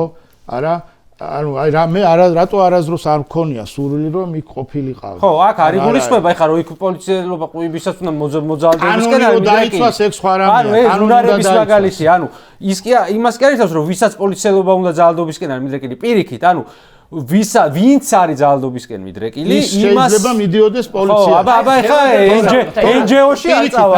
პირიქით, ნახეთ, მე ის ადამიანი ვარ, ვისაც მიაჩნია რომ გადასახადები ზუსტად ამისთვის უნდა ვიხადო, რომ ყავდეს სამართალდამცველი. ანუ ის ვინც დაიცავს ჩვენი თანაცხოვრებისთვის ჩვენს მიერ შემუშავებულ წესებს და ვინც ამავდროულად დაგვიცავს თაღლითობისგან. ხო? რომ თქვა სიტყვაზე ჩვენი ნაშრომი არ მოიპაროს, ხო? მაგრამ აი ისევ რომ დავუზანო, ხო არიან ისეთი ადამიანები, ვისაც აქვს მიდრეკილება, ვთქვათ, რატომ არის რომ რამდენი შემთხვევა ყოფილა, რომ პოლიციელმა ცოლი ცემა და არასრულწლოვანი უცემია და შეზღუდული შესაძლებლობის პირი ცემა და ასე ხო? ამანდوار, ანუ ეს ხალხი, ესე იგი ის ვიღაცები არიან მიდრეკილი. ამიტომ რასაკეთებს ქრისტიანული ევროპა? ხო? რასაკეთებს რაზე დგას ხო ევროპა? ბერძნული დემოკრატია, რომაული სამართალი და ქრისტიანული მორალი, ხო? რასაკეთებს ქრისტიანული ევროპა? განსაკუთრებული კონტროლი არის სწორედ პოლიციელზე. რა ხდება საქართველოში? არაქრისტიანული ქართული ოცნების ოლიგარქების პირობებში პოლიციელი ახალისებულია რომ 500 ლარი პრემია მიდით და ნომრები მოხსნილი რომ ვერავინ არ გაკონტროლებს, სულ რომ ხელისუფლება შეიცვალოს, მერეც ვერ გაიგებენ ვინაქენით. რა თქმა უნდა. აი ეს შეუქმნეს, ანუ ეს არის ახლა ზიმბარდოს ექსპერიმენტი, ყველამ ვიცით, ადამიანს როცა აძლევ აბსოლუტურ ძალაუფლებას და რო იცის რომ არ მოეთხოვება პასუხი, ჩვეულებრივ ადამიანებს კი შეიძლება მოძალადეთ იქცეს. ძალაუფლება ხო რყმნის და მეტი ძალაუფლება კიდევ უფრო მეტი. და აქ არის საინტერესო ეს თემა, რითი მინდა შევაჯამო, ამას არაერთ ვიდეოში ვთქვით და გადაცემაში რომ ამდენი ადამიანი ლილუაშვილი იმასაც წაუყენეს ხო ელისო კილაძეს ამდენი ადამიანს წაუყენეს ბრალი კოლ-ცენტრების საქმეზე და ერთი კოლ-ცენტრი სად იყო და ვინ იყვნენ თანამშრომლები ეგ არ ვთქვა რომელი დაიხურა ხო ანუ რატო არ უნდა ვიფიქრო რომ გადაიფორა რა თქმა უნდა თუ არა და მაჩვენა კოლ-ცენტრი ნიშნავს რომ ათობით ადამიანი გუშაობს დააკვირდი კიდე იცი ლილუაშვილი რომ დაიჭირეს ლილუაშვილი რომ დაიჭირეს და გომელაური რომ გადააყენეს დააკვირდი ასევე ნარკომოვაჭრეების კასკას დაჭერების, ანუ დაიჭირეს ეს ტიპები, გადმოიბარეს. აი ხაი ბოლო თვეებში დააკვირდი, რომ აი რაღაც პერიოდი იყო ეს ბუსტი, აი რომ აი პირდაპირ ემთხვევა ლილუაშვილის და გომელაურის ჩამოშორებას, აი ეგ ის რაღაც რომ იჭერდნენ თითქმის ყოველდღე დიდი რაოდენობით იმას რა ქვია, იმითი აქვს ამ ნარკოტიკული საშუალებები 95 დავიჭირეთო თუ რაღაცა მინისტრი ეს გამოვიდა ბიჭო 95 ტიპი თუ ყავს 95 ტიპი თუ ბარიგა ხო? დაქცეულ ხარ როგორც ქვეყანა 95 ერთ დღეს თუ იჭერ 95 ასე იგი 95 უცებ გამოარკვიე ყველა უცებ გამოავლინე ანუ იცოდი შენს მიერ შექმნილი ქსელია რომელსაც ჩემ ფარველობდი და დაიჭრე კიდე ერთი მომენტი მაგასთან დაკავშირებით ბიჭო მარტო ბარიგებს რო იჭერენ შემომტანები სად არიან ვის შემოაქვს ბარიგა საერთოდ რაშუაშია საზღვარზე რა ხდება ვის შემოაქვს ანუ ეს ხარ არის რაღაცა ეს ნარკოტიკი როგორ მოძრაობს ქვეყანაში გრამი და ეს ხო ტონებზეა ლაპარაკი რა ანუ კილო ანუ სასაზღვრო პოლიციას ეპარება კილოგრამობით ნარკოტიკი ეს სასაზღვრო პოლიციის უფროსის მოადგილედ გადაიყვანეს მე მგონი ის ხა იცი ვინ მე ვინც ჩამიდო ხადია ხო ანუ ვინც იცის ეს საქმე ის ხო ერთხელ პორტუგალიაში არის ძალიან ლიბერალური კანონმდებლობა ნარკოტიკთან დაკავშირებით რა ანუ მომხმარებელს ხელს არავინ კიდებს და მეტიც არც არავინ იჭერს თქვათ აი ამ იმას რა ქვია ბარიგას ეგ არ აინტერესებს იქ პოლიციას პოლიციას აინტერესებს ბარიგამდე როგორ მივიდა ნარკოტიკი ეგ აინტერესებს, შემომტანი აინტერესებს. ჩვენთან სავარაუდოდ არ აინტერესებს პოლიციას. გაიჭერენ ბარიგებს, მოხმარებებს, ვის იცი რატო არ აინტერესებს? შემოაქვს? იცი რატო არ აინტერესებს ვის შემოაქვს? გასაგებია, ვიცია, რა თქმა უნდა. ანუ ვინ ფარველობს, ხო? კაი, მოკლედ. აი, როდესმე ხსმენიათ, რომ რომელიმე მაღალჩინოსანი ამაზე დაუჭერიათ, რომ ვინმე ფარველობს ერთი ტრაილერი ჰეროინით რო დაიჭირეს და ძღოლს რო იჭარ, წარმოიდგინე? ძღოლმა დადო სადღაცა და წამოვიდა. გიჟი უნდა იყოს, რომ ტრაილერს მოახტა ძმა და 1-3 ქვეყანა რაღაცა 150 მილიონის რაღაცის ჰეროინით მოკატაობდა. აი, რა ვიცი ხა. იმ 95 კაცამდე მაგასვე გადაიჯერო ხა, ხო რა? ერთი ის მოდიოდა ერთი მაგდერი შეძგედო ჯიბეში ხო? კი, მარჯვენაში. კაი, ხო, აუცილებლად ეხა ცოტა დაგვიგვიანდა. ეს ჩემი ალერგია რა, მაპატიეთ რა რო ხო, ვიღაცამ შეიძლება იღადაო რომ ხობაძესთან გადაცემაში სკიფას. ხო. იტყვია, ხო. მაგით ზე და ეს გაზაფხული მოდის. კარგი, ცოტა გადავაცილე. არასდროს არ მქონია რა, არასდროს ცხოვრებაში და ყოველთვის მიკვირდა, ჩემს მეგობრებს ჰქონდათ და ანუ სულ მიკვირდა, აი რა უნდა იყოს ახლა ასეთი კარგი, ისე ეხა ალერგიაზე არ მოყო ის არა, საიდან მაქვს? ალერგია დამეწყო პირველი რუსული კანონის საპროტესტო დემონსტრაციების დროს, აი მაშინ რომ გამოიყენეს, რა გამოიყენეს მაშინაც არავინ იცის, ზუსტად ერთ კვირაში არასდროს კონjunktივიტები და რაღაცები, ანუ ისეთი ალერგია მქონდა, რომ გადავიდა რაღაც თვალების, ხვირის, ხურების ანთებებში და ასე შემდეგ. იმის მერე მაქვს, ანუ 2023 წლის მარტის შემდეგ მაქვს და მესამე წელია რომ ეს მეორდება. ანუ ახლა რო ამბობენ რაღაცებს, მე ხარ საავადმყოფოში მე არ მივსულ ვარ. არსად ეს არ განმიცხადები, ან სად უნდა განმეცხადებინა. ამას მე თვითონ მივხვდი, ალერგია არასდროს ცხოვრებაში არასდროს არ მქონია. ისე გია ჯაფარიძესაც მაგრად დასდებენ ტროლ პეიჯები, ტროლ პეიჯზე რაღაც რო შეხვალ გია ჯაფარიძის რაღაცები აუცილებლად ხდება რა და აი ამასაც საუბრობთ გამოჭრიან და თუთიყუშ დაუდებენ გვერდზე და აი თუთიყუშ და გია ჯაფარიძე კამიტის სვერპლი ყოფილა რაღაც ეგეც სიტყვია. არა, მაგალითად ცოტა მიკუჩდნენ, იმიტომ რომ მან ჩემი ეს კამიტი მან ისეთი რაღაცა აქვს გამოყენებული. ის გამხსნელი გიორგი და ამასაც ვიტყვი რა. აი ნოემბერში და დეკემბერში რო გვარბევდნენ, ხო? არის რა, ეხლა აი ეკა მიშველაძემ გაიხსენა, ეკასთან მithქვამს, მაგრამ მარტო ეკასთან არ მithქვამს, სხვაგანაც მithქვამს, მე მგონი თეადეიშვთანაც თქვი. მაშინ როდესაც გვარბევდნენ, სულ ამბობდი რომ და ლაშაბაქრაძე ამბობდა ამას რომ ხალხნო, გითხარით რითი გვწამლავთ. იმიტომ რომ უნდა ვიცოდეთ რას იყენებთ, იმიტომ ამას ექნება აუცილებლად ჩვენს ჯანმრთელობაზე ნეგატიური ასახვა. როგორ უნდა ვიმკურნალოთ? და ვამბობდით რომ შევაგროვოთ რა ეს ნიმუშები და გავაგზავნოთ უცხოეთში ლაბორატორიაში რომ გავარკვიოთ ხო უნდა ვიცოდეთ არა რუსებმა დამალეს 99 წლის 9 აპრილს რა გამოიყენეს იმათმა დამალეს და მეორე ვინც ესეთ რაღაცას მალავს ესენი არიან რა ხო ნუ რუსები მალავენ ყოველთვის ეს არის რუსული ხელწერა დარბაში რო გაუშვეს გითხარით ხო ნორდოსში თქვი რა რას იყენებ იმიტომ რომ ფაქტია რომ მე ჯანმრთელობის ისეთი რაღაცა ნუ არ ვიცი ეს პრობლემა ჩემთვის მართლა პრობლემა იმიტომ რომ ძალიან მიჭირს საჭესთან მიჭირს დომა ლექციაზე მიჭირს ყოფნა ეხლა თქვენთან გადაცემაში მიჭირს ეს მაწუხებს ხო თვალები რაღაცა კითხვა მიჭირს და ასე შემდეგ ამას რითი უნდა უმკურნალო თუ არ მეწოდინება რითი ვარ მოწამლული ხო კიდე რა იქნება არ ვიცით ხო ჯვარი წერია ცოტა საგარეო პოლიტიკა ხო არა აუცილებლად ეხლა რაც ხდება ამ თემას რო არ შევეხოთ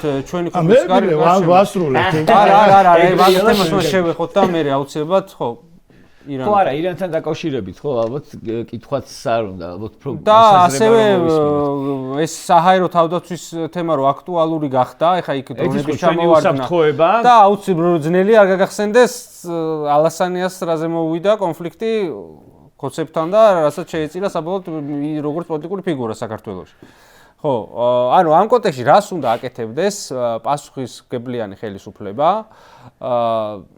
ამ წუთას უსაფრთხოების უზრუნველსაყოფად თუნდაც მოქალაქეების ყველაფერს რო თავი დავანებოთ და აზერბაიჯანმა ჯარი ჩააყენა საზღვართან რაღაც ნუ იქ რაფაელები აქ თიბატკაი და ასევე არსებობს რთული შიდა კონტექსტიც რომ ჩვენ ქვეყანაში არსებობს ადამიანების საკმაოდ დიდი ჯგუფები რომლებიც ამ კონფლიქტში ისრაელის და ამერიკის მხარეს არ არიან მარტივად რო ვთქვა, ხო? ამაზე ხა მე ცოტა გრძელი პასუხი უნდა მოგცეთ და ცოტა ესე იგი ცოტა შორიდან უნდა დავიწყოთ. პირველ რიგში რაც უნდა ვაკეთებდეთ, ჩვენ ზუსტად ამიტომ გვინდა ნატოში ინტეგრაცია, რომ ჩვენ ცხოვრობთ ისეთ გეოგრაფიულ არეალში, სადაც საფრთხეები არ მოდის მარტო რუსეთიდან. ეს რთული გეოგრაფიული სივრცეა და საფრთხეები რუსული საფრთხეც რომ არ ჩავთვალოთ, რუსული ხო უზარმაზარია, მაგრამ ეს საფრთხეც რომ არ იყოს, მაინც ისეთი სივრცეა გეოგრაფიული, სადაც სიფრთხილე ყოველთვის გვინდა, ამიტომ გვინდა რომ ვიყოთ იმ დაცულობის და უსაფრთხოების სივრცის ნაწილი, რასაც ქვია ნატო, ხო? ამისთვის ჩვენ არაფერს ვაკეთებთ, ხო? ამიტომ გვინდა კიდევ ევროპული და ევროატლანტიკური ინტეგრაცია. ეხლა მეორე რაც მინდა ვთქვა, ამ გეოგრაფიულ არეალში, სადაც ჩვენ ცხოვრობთ, ირანი ყოველთვის იყო ჩვენი მეზობელი. და ჩვენ რამდენიმე საუკუნე ყოლია სპარსელი მართველები, ხო?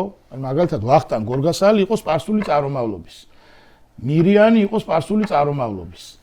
ფარნავაზი იყო სპარსული წარმომავლობის. ანუ ჩვენი წელთაღრიცხვამდე მე-4 საუკუნე, ჩვენი წელთაღრიცხვით მე-5 საუკუნე, ხა ერთად რო შეკრიბოთ 9 საუკუნე გამოდის. მერეც უკვე გვიან პერიოდშიც, ხო?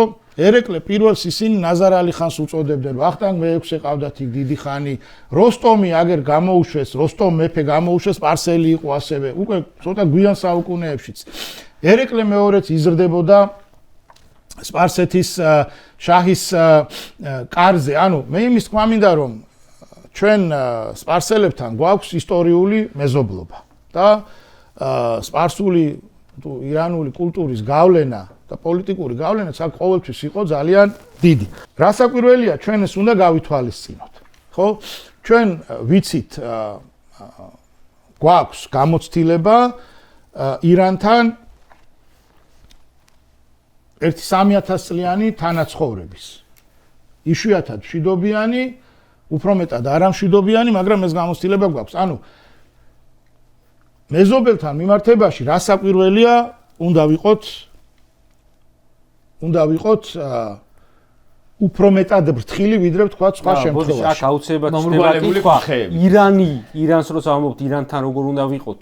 იქ ხო ცალკე თემა, ირანელი ხალხი რა პოზიციაზეა თუ ეს უზურპირებული ძალაუფლებებისაც აკის რა პოზიციაზეა?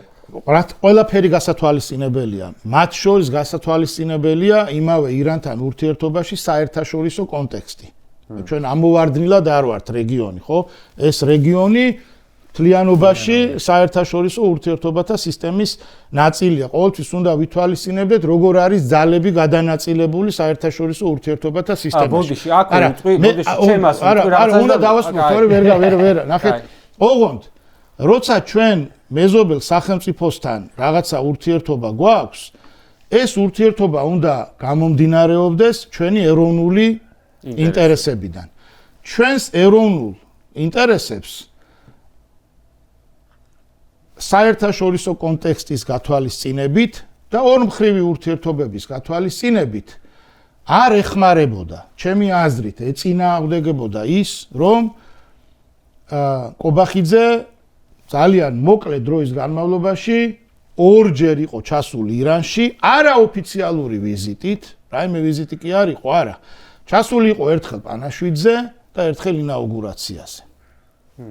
კარგი ფეხი პანაშვიდზე და ინაუგურაციაზე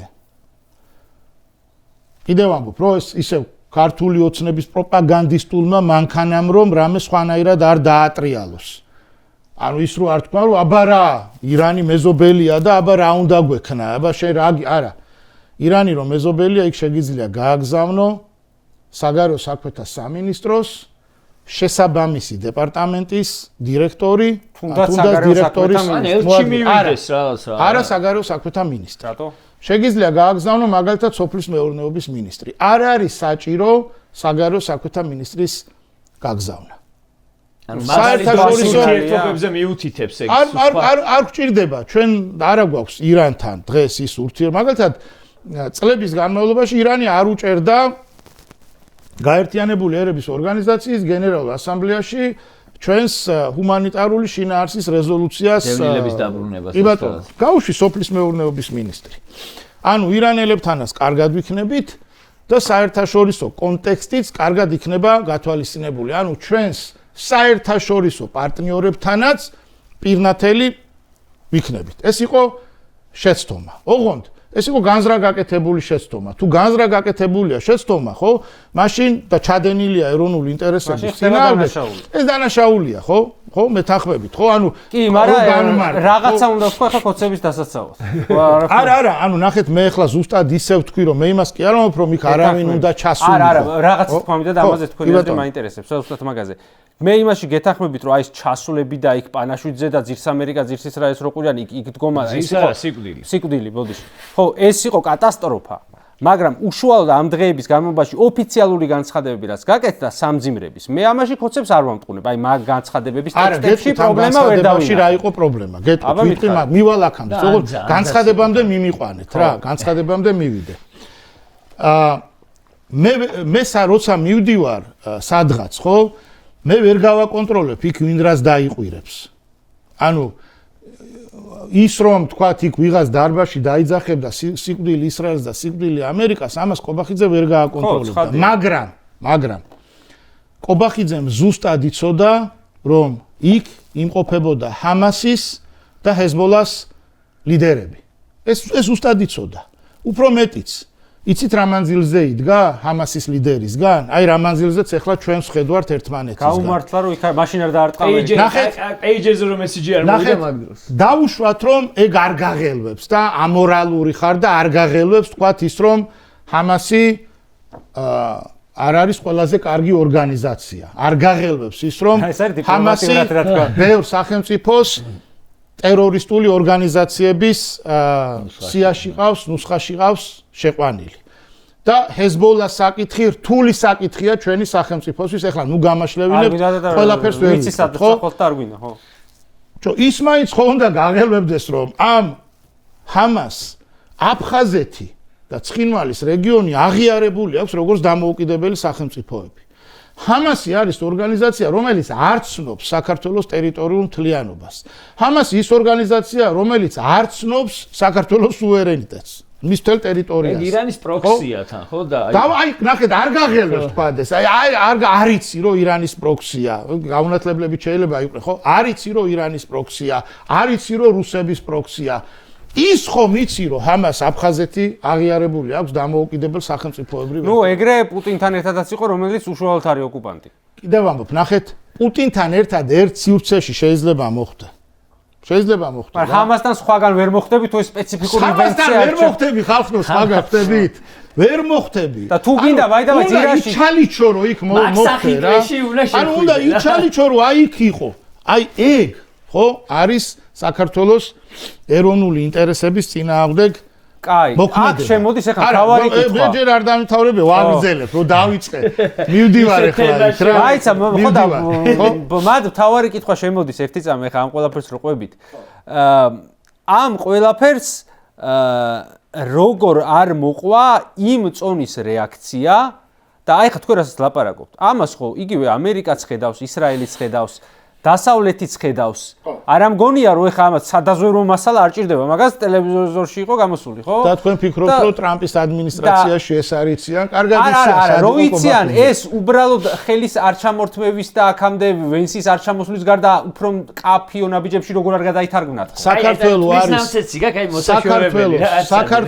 საქართველოს ქართული ოცნება ქართულ ოცნებასთან დაკავშირებით იმედია საქართველოს არ დაემუქრება ეგ სანქციები მაგაზე არ არის ქართული ოცნება არის იმ გამონაკლის ხელისუფლებებს შორის რომელსაც პრეზიდენტი ტრამპი არ შეხვედრია და არ შეხებია არც რიტორიკის დონეზე და აქ არც ელჩი არსებობენ ახალი დანიშნულებით ნახეთ როცა ამერიკის შეერთებული შტატები ამერიკელებმა თქვეს რას ელოდებიან და ეს არაერთხელ თქვეს ხო სახელმწიფო დეპარტამენტის წარმომადგენელმაც და საელჩომაც თუ სწორად მახსოვს სამჯერ ეს იყო ნათქვამი ისინი ელოდებიან რომ საქართველოს გამოასწოროს თავისი ქმედებები. ხეზე თუ არა ხესთან ახლოს მაინც რო დაждდეს რა. თუ ის არ შეჯდება, მაგას არის, ნახეთ, არავინ ჩვენგან არაზროს არაფერს არ ითხოვს. რასაც ამერიკის შეერთებული შტატების ადმინისტრაცია ითხოვს, რომ ხელისუფლება დაუბრუნდეს თავის ხალხს, რომ ხელისუფლება მოქმედებდეს საკუთარი მოქალაქეების ინტერესებში, რომ ის მოქმედებდეს თავისი სახელმწიფოს ინტერესებში. სხვას რას ითხოვენ, რომ სასამართლო კონდეს დამოუკიდებელი. ეხლა ჩვენ ხო მაგის შანსს ვეღარ ხედავთ. რადგან ვერ ხედავენ, იმის გამო არ ელაპარაკებიან. ამაშია საქმე. გეოგრაფიული არეალი მძიმეა. ამ გეოგრაფიულ არეალში ეხლა ომია დაწყებული. ამიტომ ამერიკის შეერთებული შტატები თუ ჩვენ ახლა მათგან ვითხოვთ არა ნუ თუნდაც განცხადების დონეზე რომ ძალიან არასასიამოვნო იყო საქართველოს პრემიერ-მინისტრის ეგრეთ წოდებულია თუ აღარგიტური იქნახვა აი თუნდაც ესეთ დონეზე თუნდაც აქაურმა ამერიკის საერთო არ გააკეთებს და გეტყვით რატომ არ გააკეთებს არ გააკეთებს იმის გამო რომ ის გაუფრთხილდება შენს ურთიერთობებს ირანთან არ ჩაგაყენებს უხერხულ მდგომარეობაში სხვა სახელმწიფოსთან რასაც მაგალითად ჩვენ ხშირად ვაკეთებთ ხოლმე იგივე ჩვენ საერთაშორისო პარტნიორებთან მიმართებაში. წარმოიდგინეთ, ჩვენი საერთაშორისო პარტნიორები გვეხმარებიან იმაში, რომ არ მოხდეს აფხაზეთის როგორც დამოუკიდებელი სახელმწიფოს აღიარება. და ამ დროს ჩვენ ყველაფერს ვაკეთებთ იმისთვის, რასაც ვთქვათ, დასავლეთის სახელმწიფოების მიმართ ვამბობთ რუსეთის კონტექსტში. აი მაგალითად ბოლო ის რო იყო რუსეთთან შეთანხმების სავარაუდო შეთანხმების ტექსტში რო ჩაწერეს რომ საქართველოს ჯარის გაყვანაცო ანუ თვითონ ჩაწერეს ევროპელებმა. კი ბატონო. ყველაზე უფრო მარტივი მაგალითად როდესაც ქართული ოცნება ამბობს რომ ჩვენ გვაქვს ბოდიში მოსახდელი ომი ჩვენ დავიწყეთ ეგ რას ნიშნავს? ომი თუ შენ დაიწყე, შენ თუ დამნაშავე ხარ, ბოდიშები ხარ. ეს არის ყველაზე დიდი ლეგიტიმაცია იმის სეპარატისტების. მაშინ აბა ეს დასავლეთის შენ რატო გეხმარება? აგრესორს და დამნაშავეს. ანუ რას ამბობს, რომ ევროპა, შეერთებული შტატები, კანადა, ავსტრალია, ესენი ეხმარებიან საერთაშორისო დამნაშავეს? ვთქვით, რას აკეთებს? ანუ ეს არის ხო ეგ საკეთება. ეს არის ირიბი საძირკვლის მიცემა სეპარატისტებისთვის, რომ თქვან, რომ ეს სეპარაცია არის სწორი, იმიტომ რომ თუ რაიმე შეიძლება იყოს საფუძველი საერთაშორისო სამართალში შემისწორეთ თუ არა. კი, ეგ არის. თუ რამე შეიძლება იყოს საერთაშორისო სამართალში იმის საფუძველი, რომ რაღაც ტერიტორიული ერთეული გამოიყოს ქვეყანას, ეს არის იმ ქვეყნის მიერ განხორციელებული არალეგიტიმური აგრესია. ხო, ანუ ჩვენ თუ იმათ მძინარე ცხინვალს დავესხით თავს, ისე რომ იქიდან სროლები არ იყო და ასე შემდეგ და ასე შემდეგ, ანუ ჩვენ თუ ვართ აგრესორი მაგას თუ აღიღო ხო ანუ გამოდის რომ იმას აქვს ლეგიტიმაცია რომ ეს რაღაცა მაგასთან ახლა ეს რაღაცა ანუ და თან აღავთ ოღო ჩვენ კი არა ჩვენს უნდა ანუ მიშას დავაბრალდო ორ კურდღელს რომ ეს აი ყველა საერთო ამაზე ანუ ამას სერიოზულად არავინ მიიღებს ისევე როგორც ანუ ეს ორი კურდღლის თემა რა ერთი ლუკიანის კომისია არ მიუღია ანუ ეს არის ორი კურდღლის თემა ხო ერთი რომ ნაცებმა რა ნაცები რაც უდები არიან ისევ და მიშამ რა გააფუჭა და მეორე ის რომ მიშამ ისეთი რაღაცა გააფუჭა რომ დავუკარგე მაგას ამბობე რა ჩავაბარებთ რა ამ რეგიონებს ანუ ეს არის მცდელობა რომ საქართველოს დაკარგოს საერთაშორისო მხარდაჭერა რომელიც მას აქვს ეს არის იმის მცდელობა რომ ჩვენ რუსეთთან დავრჩეთ მარტო და რუსეთთან მარტო დარჩენა რთული იქნება ეს არის მცდელობა იმის რომ რუსეთს საქართველოს მიართვან დაქუცმაცებული სახით აფხაზეთი დამოუკიდებელი სახელმწიფო ცხინვალი დამოუკიდებელი ერთეული და აქ დანარჩენი საქართველოს კიდე პროფესიული თავებით. ამის მცდელობა ანუ ზუსტად ამბობ. არა კიდე რა მაგიცი როგორ უნდა გავაჩეროთ ჩვენ აფხაზეთის საერთაშორისო აღიარება ასეთ შემთხვევაში. და თავარი კიდე როცა ამაზე ლაპარაკი დაიწყება და ჩვენ ხო იმედი გვაქვს რომ ოდისმე დაიწყება რაც მალე მით უკეთესი ამ ტერიტორიების შემოერთების და ჩვენი იურისდიქციაში დაბრუნების ამბავი ყოველთვის აი დღეს ყობახიძე და საქართველოს ნება რეებსაც ამბობს ყოველთვის გამოიყენებენ აფხაზები და ოსი სეპარატისტები საკუთარ არგუმენტად რომ აგერ აღიარეს რომ თვითონ დაგხსნიან ეს ხო საერთაშორისო ასპარეზზე როცა დაიწყება ამის განხილვა პროფესიული დოკუმენტით გაწერილი და ეს დაიწყება ამ შემთხვევაში როცა ეს რუსეთი დაიწყებს კიდევ დასუსტებას აუცილებლად რუსეთი ხო ისტორიის დაღმართზეა ნახეთ რუსეთის ისტორიაში პუტინის გადაწყვეტილება, რომ სრულმასშტაბიანი სამხედრო აგრესია დაეწყო უკრაინის წინააღმდეგ, ეს შევა როგორც უდიდესი შეცდომა ან საერთოდ დანაშაული რუსეთის სახელმწიფოს წინაშე. იმ ომით იმდენად არის დაკავებული დღეს რუსეთი, რომ მსოფლიოს სხვა წერტილებში, სადაც მას ჯერ კიდევ რაღაცა ბერკეტები ჰქონდა, რომ რაღაცა ძალაუფლება ჰქონოდა, ყველგან დაკარგა. ვენესუელა ამის მაგალითი, მანამდე სირია ამის მაგალითი და მე ვიტყოდი ის რაც დღეს ხდება ირანში, ესეც ამის გაგრძელებაა. ირანს ესე აზერბაიჯანი, სომხეთი ორივე. კი ბატონო. აი სირია, ვენესუელა იქით კიდე რაღაცები იყო დასავლეთ ნახევარსფეროში, შუა აზიის ლიდერები დაცინიან. ხო, კი ბატონო, ყველგან. სადაც ჯერ კიდევ რაღაცა გავლენა ჰქონდა რუსეთს, ყველგან დაკარგა. ერთადერთი სადაც შენარჩუნებული აქვს, ეს არის საქართველო. ირანს, ეხლა თქვენ წარმოგიდგენიათ, რომ ირანს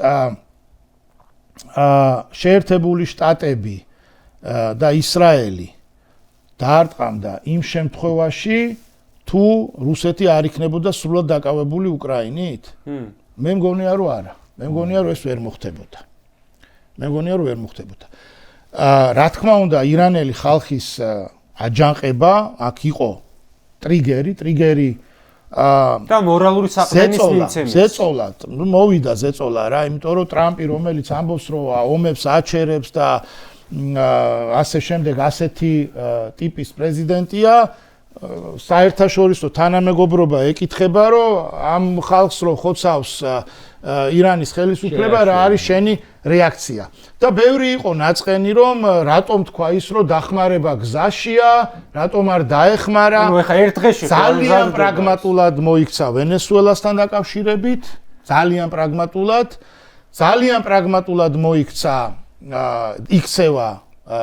მოიქცა სომხეთი აზერბაიჯანთან დაკავშირებით, ძალიან პრაგმატულად იქცევა ირანთან დაკავშირებით. არა, ამ ხელა ოპერაციის მომზადება ეხა ერთ დღეში ხო არ ხდება? ირანში არის 40 რამდენი წელია 7 წლიანი პროპაგანდა, რომ შეერთებული შტატები ეს არის სატანისტური ქვეყანა, ისრაელი არის სატანისტური, ხო, წარმოიდგინეთ, 40, ანუ იქ მთელი ერთი კი არა, ორი თაობა უკვე რომელიც გაზრდილი არის აი ამ ზიზღით და ამ პროპაგანდით. ისინი როცა ამერიკის დროშას ხედავენ, აი ერთმანეთს რო უპირისპირდებიან, ისინი შეიძლება გაერთიანდნენ. ხო. ამიტომ როცა შეერთებულ შტატებს თხოვთ სამხედრო ჩარევას, ორი რამე უნდა გავითვალისწინოთ. არა, მეტი. პირველი არის თუ არა ამის სამხედრო მზადყოფნა.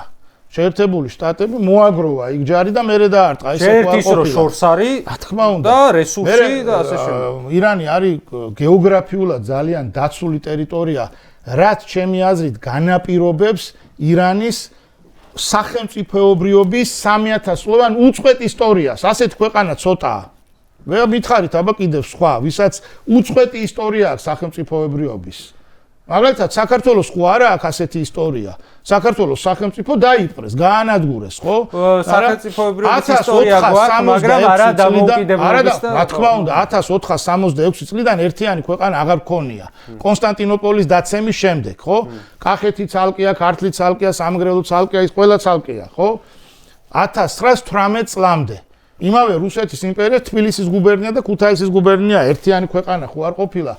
არც 1918 წელს ირანს უწყვეტი ისტორია, გეოგრაფია განაპირობებს ჩემი აზრით ამას. ისე დაცულია მთები და ზემოდან და ჩრდილოეთი და სამხრეთ კიდე ზღვით. ანუ ჯარები ჭირდებოდა იქ. მეორე სამხედრო დარტყმას რო ახორციელებ, ერთი გამორიცხეთ, რომ სახმელეთო დაეწყო.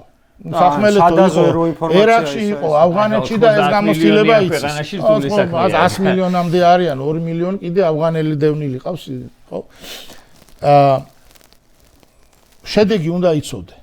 რა შედეგზე გადიხარ? რა არის შენი მიზანი და აღწევ თუ არა ამ მიზანს. შენ რაღაცა ოპერაცია დაიწყო, რომელმაც შეიძლება უარესი შედეგი მოგიტანოს. ეგ არ იქნება ყველაზე სასურველი შეერთებული შტატების ადმინისტრაციის. აი, აქ შემოდის კითხვა. ახლა რაც ხდება, თუნდაც აზერბაიჯანის საზღვართან დაძაბულობა და ასე შემდეგ და ასე შემდეგ. ესეც გათვლილი რისკი იყო და ჯერჯერობით გეგმის მიხედვით მიდისვით, ხო? ნივალ აქამდე მესამე უნდა გაეთვალა მეზობელი აი ხა ნაწილობრივ პასუხობს. უნდა გაეთვალა მეზობელი ქვეყნების ინტერესები. აუცილებლად. მეზობელ ქვეყნებში გულისხმობ. სავარაუდოდ ვენსის ჩასვლის დროს ეს იყო უკვე ლაპარაკი. ალბათ. შეგვიძლია ვიბარ გულისხმობ ყურის ქვეყნებს დასავლეთით, ეს არის საუდის არაბეთი, ემირატები, ყატარი, ბაჰრეინი, კუვეიტი, იორდანია, კი ბატონო. ეს არის აღმოსავლეთით ზემოთ ცოტა თურქმენეთი, მაგრამ გასათვალისწინებელია პაკისტანი, ავღანეთი. პაკისტანში და ავღანეთში უფრო მეტი ბელუჯი ცხოვრობს, ვიდრე ირანში. იქეთ არის ბელუჯისტანი. ბელუჯი დიდი, ანუ მოსახლეობის 3%-ია მგონი ირანში. არ არის ცოტა, ხო? რასაკვირველია უნდა გაეთვალისწინებინა თურქეთი. მიაქციეთ ძალიან მნიშვნელოვანია თურქეთი. აქ რელიგიური კომპონენტიც შემოდის. რელიგიური კომპონენტი, ანუ თუ გულისხმობთ ეს შიიტურ სუნიტური ამბავი, მე გულისხმობ იმას, რომ თურქეთი ცალსახად ხა ისრაელის და ამერიკის მხარეს არ დაიჭერდა, არ დაიჭერს. თურქეთის პოზიცია რთულია დღეს ძალიან. თურქეთში არის ამერიკული ბაზა, ამერიკულ ბაზას ინჯირლიქში რატო ვერ ურტყავს? იმიტომ თურქეთი არის ნატოს წევრი ქვეყანა. ამდენს ჯერ ვერ რისკავს ირანი. შეიძლება საერთოდ ვერ გარისკოს. ხა რაღაცა რაკეტამ გადაუფრინაო, ოღონდ ის ზღვაში არის ჩამოგდებული, რაც ვნახე. ზღვაში ახლა ეგ მარტო თურქეთმა ჩამოაგდო თუ თურქეთმა საბერძნეთთან ერთად ჩამოაგდო, არ ვიცი. მაგალითად, კვიპროსზე არსებული ბრიტანული ბაზისკენ ისროლეს. დრონები გაუშვეს, არ ისროლეს, დრონები გაუშვეს. ხო? თურქეთისკენ ეს ვერ გაბედა. გასაგებია, ეგ დეტალებში რო არ შევიდეთ, აქვს სავაჭრო ეკონომიკური ურთიერთობა მნიშვნელოვანი ირანთან. არა, ყველა საინტერესო რა არის. აი ხა ხალხი რას ფიქრობს? ის ხალხი თუნდაც რომელიც იყო ქუჩებში გამოსული და რომელსაც ესროდნენ. ის ხალხი ხა მაგრისკზე რაც ისაუბრეთ და პირველი ეგ-ახსენდება, ხო, ამერიკის დანახვაზე აიათოლებს ხوار დაუდგენ. ეგ არის ზუსტად რო ითხოვდნენ ტრამპისგან რომ რატო არ შედის, ტრამპმა ესეც იცის, რომ იქ თუ ამერიკელი დაინახა, ის ხალხი რომელიც ქუჩაში მოსულია შეიძლება იმან თქვას რომ აუ ჩემ ქვეყანას უტევენ და კი მოლებთან ერთად უნდა დავდგე. ეს ფაქტორიც არსებობს. ამიტომ ამბობ რომ ტრამპი ძალიან პრაგმატული იყო როცა ამ გადაწყვეტილებას იღებდა. მაგრამ რო გადაწყვეტა ახლა რა ხდება? ეხლა რა ხდება? ეხლა შეერთებული შტატების ინტერესში არის რომ ეს ოპერაცია არ გაცდეს რეიდებს. მე ამას რეიზ დავარქვევდი, ანუ საჰაერო დარტყმებია. ანუ ოპერაციას არ გასცეს და ომში არ გადაიჭერს. რომ არ მისცეს ირანის ხელისუფლებას იმის საშუალება, რომ მან დაარტყი და არ აიათოლებს. ანუ ამ წუთას ამერიკა აკეთებს, რომ დავარტყი აიათოლებს, რომლებმაც საკუთარი ხალხი დახოცეს და არა ქვეყანას, როგორც ასეთი. ხო, რასაკვირველია, რეჟიმს სამხედრო ინფრასტრუქტურა ძალიან აქ უნდა გაითვალისწინოს რეჟიმს რა უნდა, ხო? რეჟიმის ინტერესში არის, რომ ომი გააფართოვოს. ანუ ომმა მოიცვა სხვა სახელმწიფოები, იმისთვის, რომ თუნდაც ამ სახელმწიფოების მხრიდან წამოვიდეს სურვილი, რომ ეს ომი უნდა გაჩერდეს. ხო, რა და ტრამპზე ზეწოლა. ომი თუ გაჩერდა, ხო? ანუ ეს ოპერაცია თუ გაჩერდა, მაშინ რეჟიმი შენარჩუნებულია. ახეთ საუდის არაბეთი, ემირატები, ესენი შეერთებული შტატების მოკავშირეები არიან. აქ თუ გადმოვიდა ომი და იქ არსებული რეჟიმები შეწუხდნენ, ისინი ეტყვიან ამერიკის შეერთებული შტატების ადმინისტრაციას, რომ ეს სიტუაცია არ გვაწყობს. ხო, მაგრამ ესეც გათვლილი რისკი უნდა ყოფილიყო. თავიდანვე ეს თქვი, მეორე თუ მესამე ფაქტორად ეს თქვი, რომ უნდა გაეთვალისწინებინა მეზობელი ქვეყნების ინტერესები. ანუ როგორც ჩანს ირანის მეზობელი ქვეყნები დაარწმუნა, რომ შენთან კი შეიძლება შემოფრინდეს რამდენიმე დრონი, მაგრამ შენი ზიანი არ იქნება ისეთი, რომელიც შენ სახელმწიფოს ან შენს მმართველობას შეუქმნის დესტაბილიზაცია არ იქნება. ხო, მაგრამ მაინც მეწვის ხიდია, იმიტომ რომ ის ერთი რაკეტა რაღაც საცხოვრებელ ყოფილ შეიძლება მშვიდობიანი მოსახლეობის ხვეპლი თუ იყო, ეგ ბევრ რამეს თulis მე იმ ქვეყანაში, რომელიც მეზობელია. ხო, რაღაცა მეზობელ ქვეყნებში ხო რეჟიმებია. მეზობელ ქვეყნებში ხო დემოკრატიები არ არის. სიცოცხლე იმათ არ ფასობს. ამავდროულად მე რა გულმყიდვად უყურებ ამ სახელმწიფოებს, სადაც ასევე, ისლამური რეჟიმებია იქაც, ხო? ამავდროულად, ჩემი აზრით, უნდა მიეცა ნებისმიერ ადმინისტრაციას, ტრამპის ადმინისტრაციასაც იმის პირობა, რომ ირანში თუ იქნება ცვლილება, ეს ცვლილება არ იქნება ისეთი, რომელიც ირიბად შეგიქმნის პრობლემას. მაგალითად, ირანი ხვალ არ გახდება დემოკრატია. ანუ ირანი რაღაც თვალსაზრისი, კაცო, არჩევნებს ატარებენ, ხო? 15 წლის ადამიანს შეეძლო ირანში საპრეზიდენტო არჩევნებში ხმის მიცემა. ნესმის როგორც ატარებენ, ვიცით, მაგრამ ჩვენთან 15 წლის ადამიანი კალანდარიშვილი ხავთ, რომელიც არ არის ისეთი კაი გაპარსული როგორც კალანდარიშვილი. ის სხვანაირად იქ რას აკეთებენ, იცი, რასაც ახლა ქართული ოცნება აპირებს, რომ აკრძალონ პოლიტიკური პარტიები, ანუ არასასურველ ტიპებს უბრალოდ არ აღებინებენ არჩევნებში მონაწილეობას, თორე ვინც იღებს მონაწილეობას იმ არჩევნებში, ჩვენ რუსული კანონი ვეძახეთ, მეგონა ირანული ყოფილი. ეს უკვე ბოლო ირანული. არა, ის რუსული სხვა იყო. არა, ამასაც რუსულს ვარქმევდით, კაცო, აკრძალვის კანონს. კაი, ხო, ანუ რისი თქმა მინდა რომ მოლოდინი იმის რომ ეხლა იქ ხვალ დემოკრატია ნაკლებად მაქვს. ხო, გასაგებია. კარგი, უნდა დავასრულოთ ენა გადაცემა და მოკლედ მინდოდა მეკითხა თქვენი ცემის ამბავზეც რამე გამოძიება ოფიციალურად რა ეტაპზეა დაიწყო საერთოდ დაწყებული არის უბრალოდ თაროზე და გაზარალებულად მანამდე მიხვედი? არა, ეს და ვერ არკვევენ ვინ იყვნენ, ხო ალბათ. ნახეთ, მე სულ ვამბობდი რომ ჩვენ ყოველთვის უნდა ამოვწუროთ ყველა ლეგალური საშუალება რაც არსებობს რა. როცა რენდობოდე მაინც. მე თვითონ არ მოვიდა პოლიცია ჩემთან, მე თვითონ ჩავედი პოლიციაში. მე მითხრეს რომ რაც გეცვა ის ტანსაცმელი ჩამოიტანეო, ისი ჩავიტანე. მე თვითონ წავედი ტვინის შერყევით, არ აინტერესებ ჯანმრთელობის მდგომარეობა. კარგად რო იქნები, მე მიდი რა გეჩქარებო, ესე მითხრეს. მე თვითონ წავედი იმ რა ქვია ექსპერტიზის ბიუროში. ჩატარდა ექსპერტიზა და ანუ ახლა შეუძლებელია რა ახლა რომელიმე ექიმს რო დაეწერა რომ დაზიანება არ არისო. ამის საფუძველზე გენერალურმა პროკურატურამ ცნო დაზარალებულად. იმის იქით უკვე ჩემი ადვოკატი ბოლოს წერილებს რო აგზავნი და პასუხსაც არ ცემდნენ რა. მაისში გავა 2 წელი. ხო და არაფერი რა. კამერები მოხსნილი აქვთ კორპუსიდან. წაღებულია მთლიანად ეს მთელი სისტემა. არა, გადაღებულია კამერები? კამერები, აი როგორ გითხრათ, აი წაიღებენ და მოიტანენ უკან. მე როცა დავარდი კამერის ქვეშ რა, ანუ ყველაფერი გადაღებულია კამერით. წაღებული აქვს მთლიანად ეს სისტემა, რომელიც ჩვენს კორპუსს ეკუთვნის. ის ვიღაცის კი არა, კერძო. არაბრუნებენ ექსპერტიზის ბიუროში, უკვე მერიდებეს, მეზობლები მეკითხებიან ხოლმე, როდის მოიტანა. მე არა მაქვს რა, იქ არის. თვითონაც ჩავიდნენ პოლიციაში მეზობლები, დააბრუნეთ რა კამერები. ყველაფერი გადაღებულია. საქმის მასალებსაც არ მაცნობენ. იმათ გაარესეტებენ კარგად ეხა ის კადრები რო არ ნახოს მანქანის ნომერი რამე ამანაც რო ნახოს უკვე ამბავია. უცხოელმა ჟურნალისტმა დამოუკიდებლად თვითონ თბილისში ჩაატარა თავისი ჟურნალისტური გამოძიება. არც ერთი კამერა რომელიც არის ქუჩაზე და უბანში, არც ერთი მაღაზიიდან კერძო კამერები ამოღებული არ არის. მეტიც რო ამოდიხარ ჩვენი ქუჩიდან სახელმწიფოს უყენია რამდენიმე კამერა.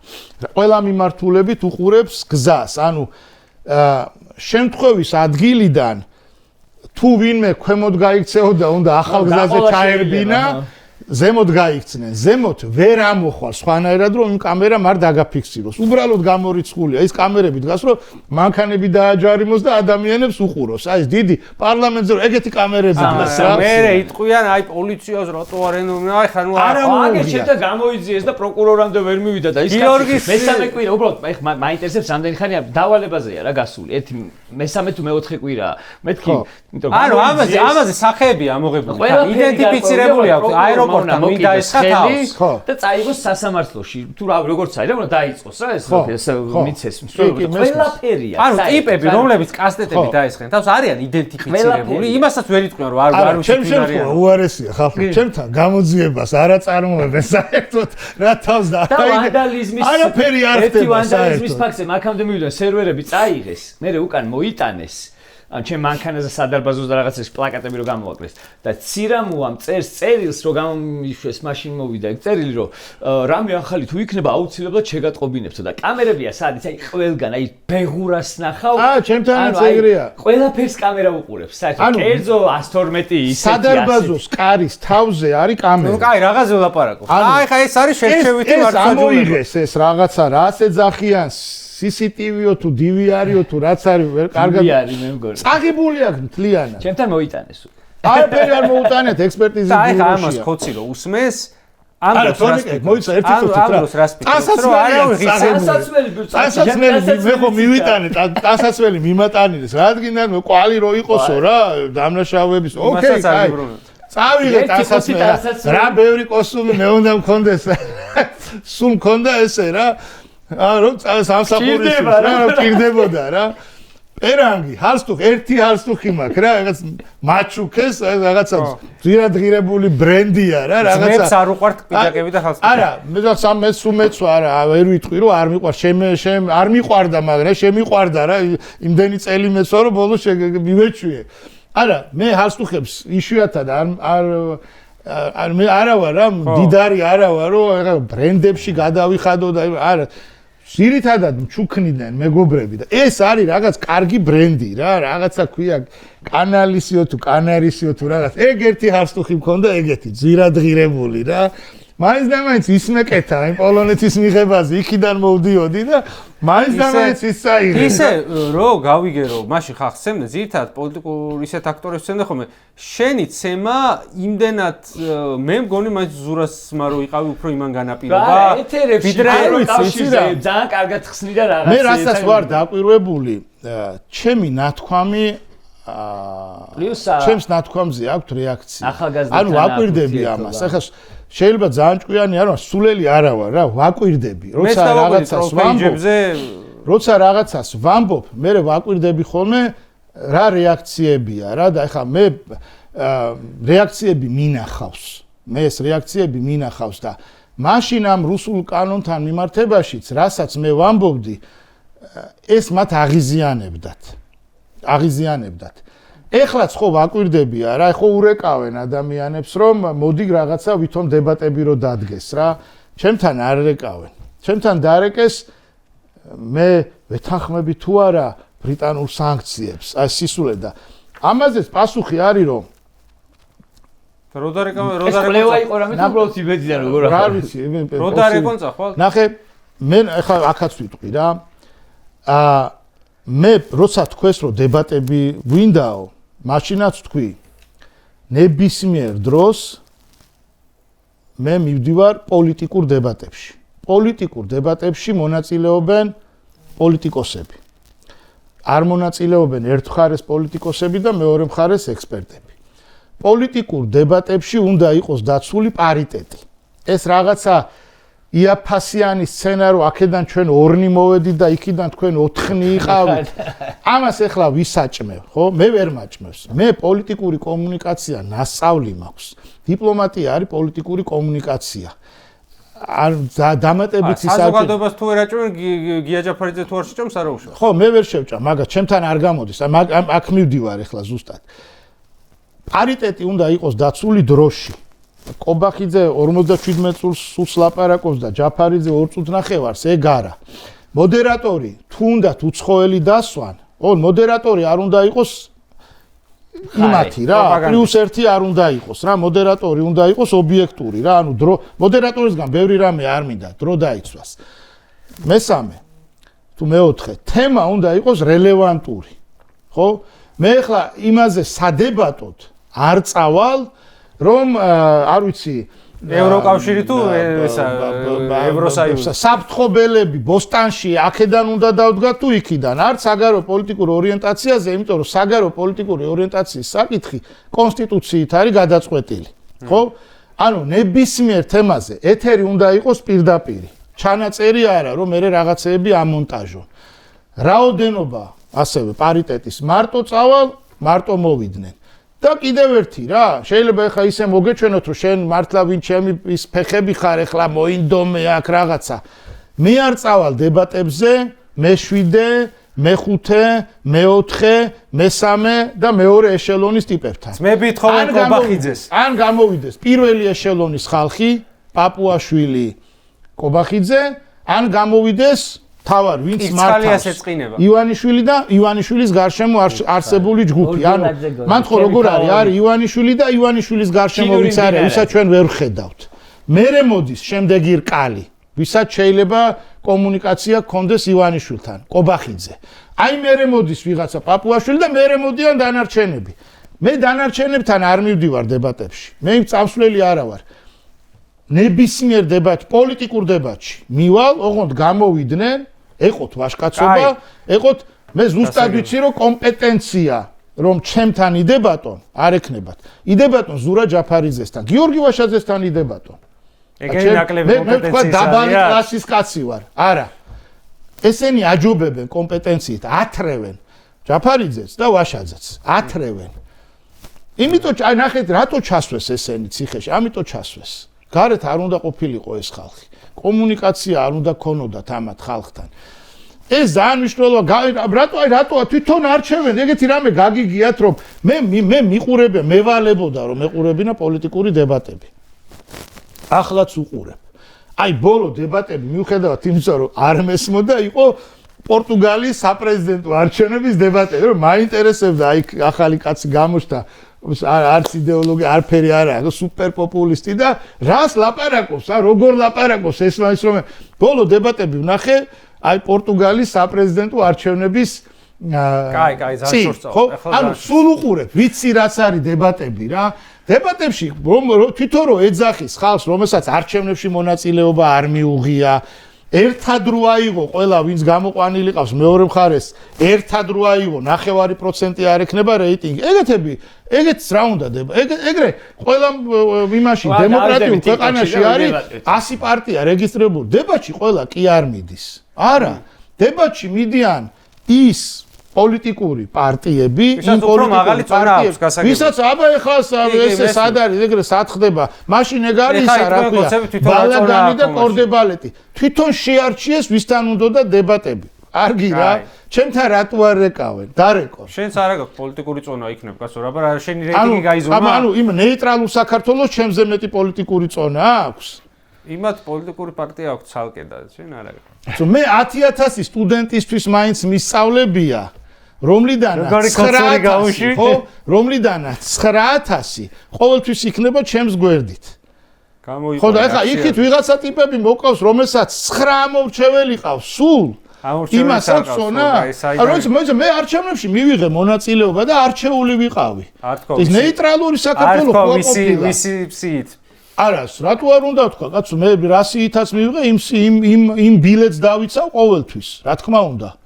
ანუ რა მნიშვნელობა აქვს? მე იმ რაღა გადაცემით დასასრულის დროს დავიწყე კოცობა, გავარები. არა, კი ბატონო, მაღაზე, არა, მოვიდა. ყობახიძემ თქვას ეს თუ უნდა. კაი, გასაგებია. მე დავდებ აქეთ. იმას რა რეკორდი აქვს და მე მანდადოს თავისი რეკორდი რა არის. კი ბატონო. დიდი მადლობა. საქართველოში ნამყოფი არის ამერიკის შეერთებული შტატების 3 პრეზიდენტი. ეგეთი ადმინისტრაცია ევროპულ ქვეყნებში არ არის, სადაც 3 პრეზიდენტი შეიძლება იყოს ნამყოფი. ბუში, ტრამპი და ბაიდენი.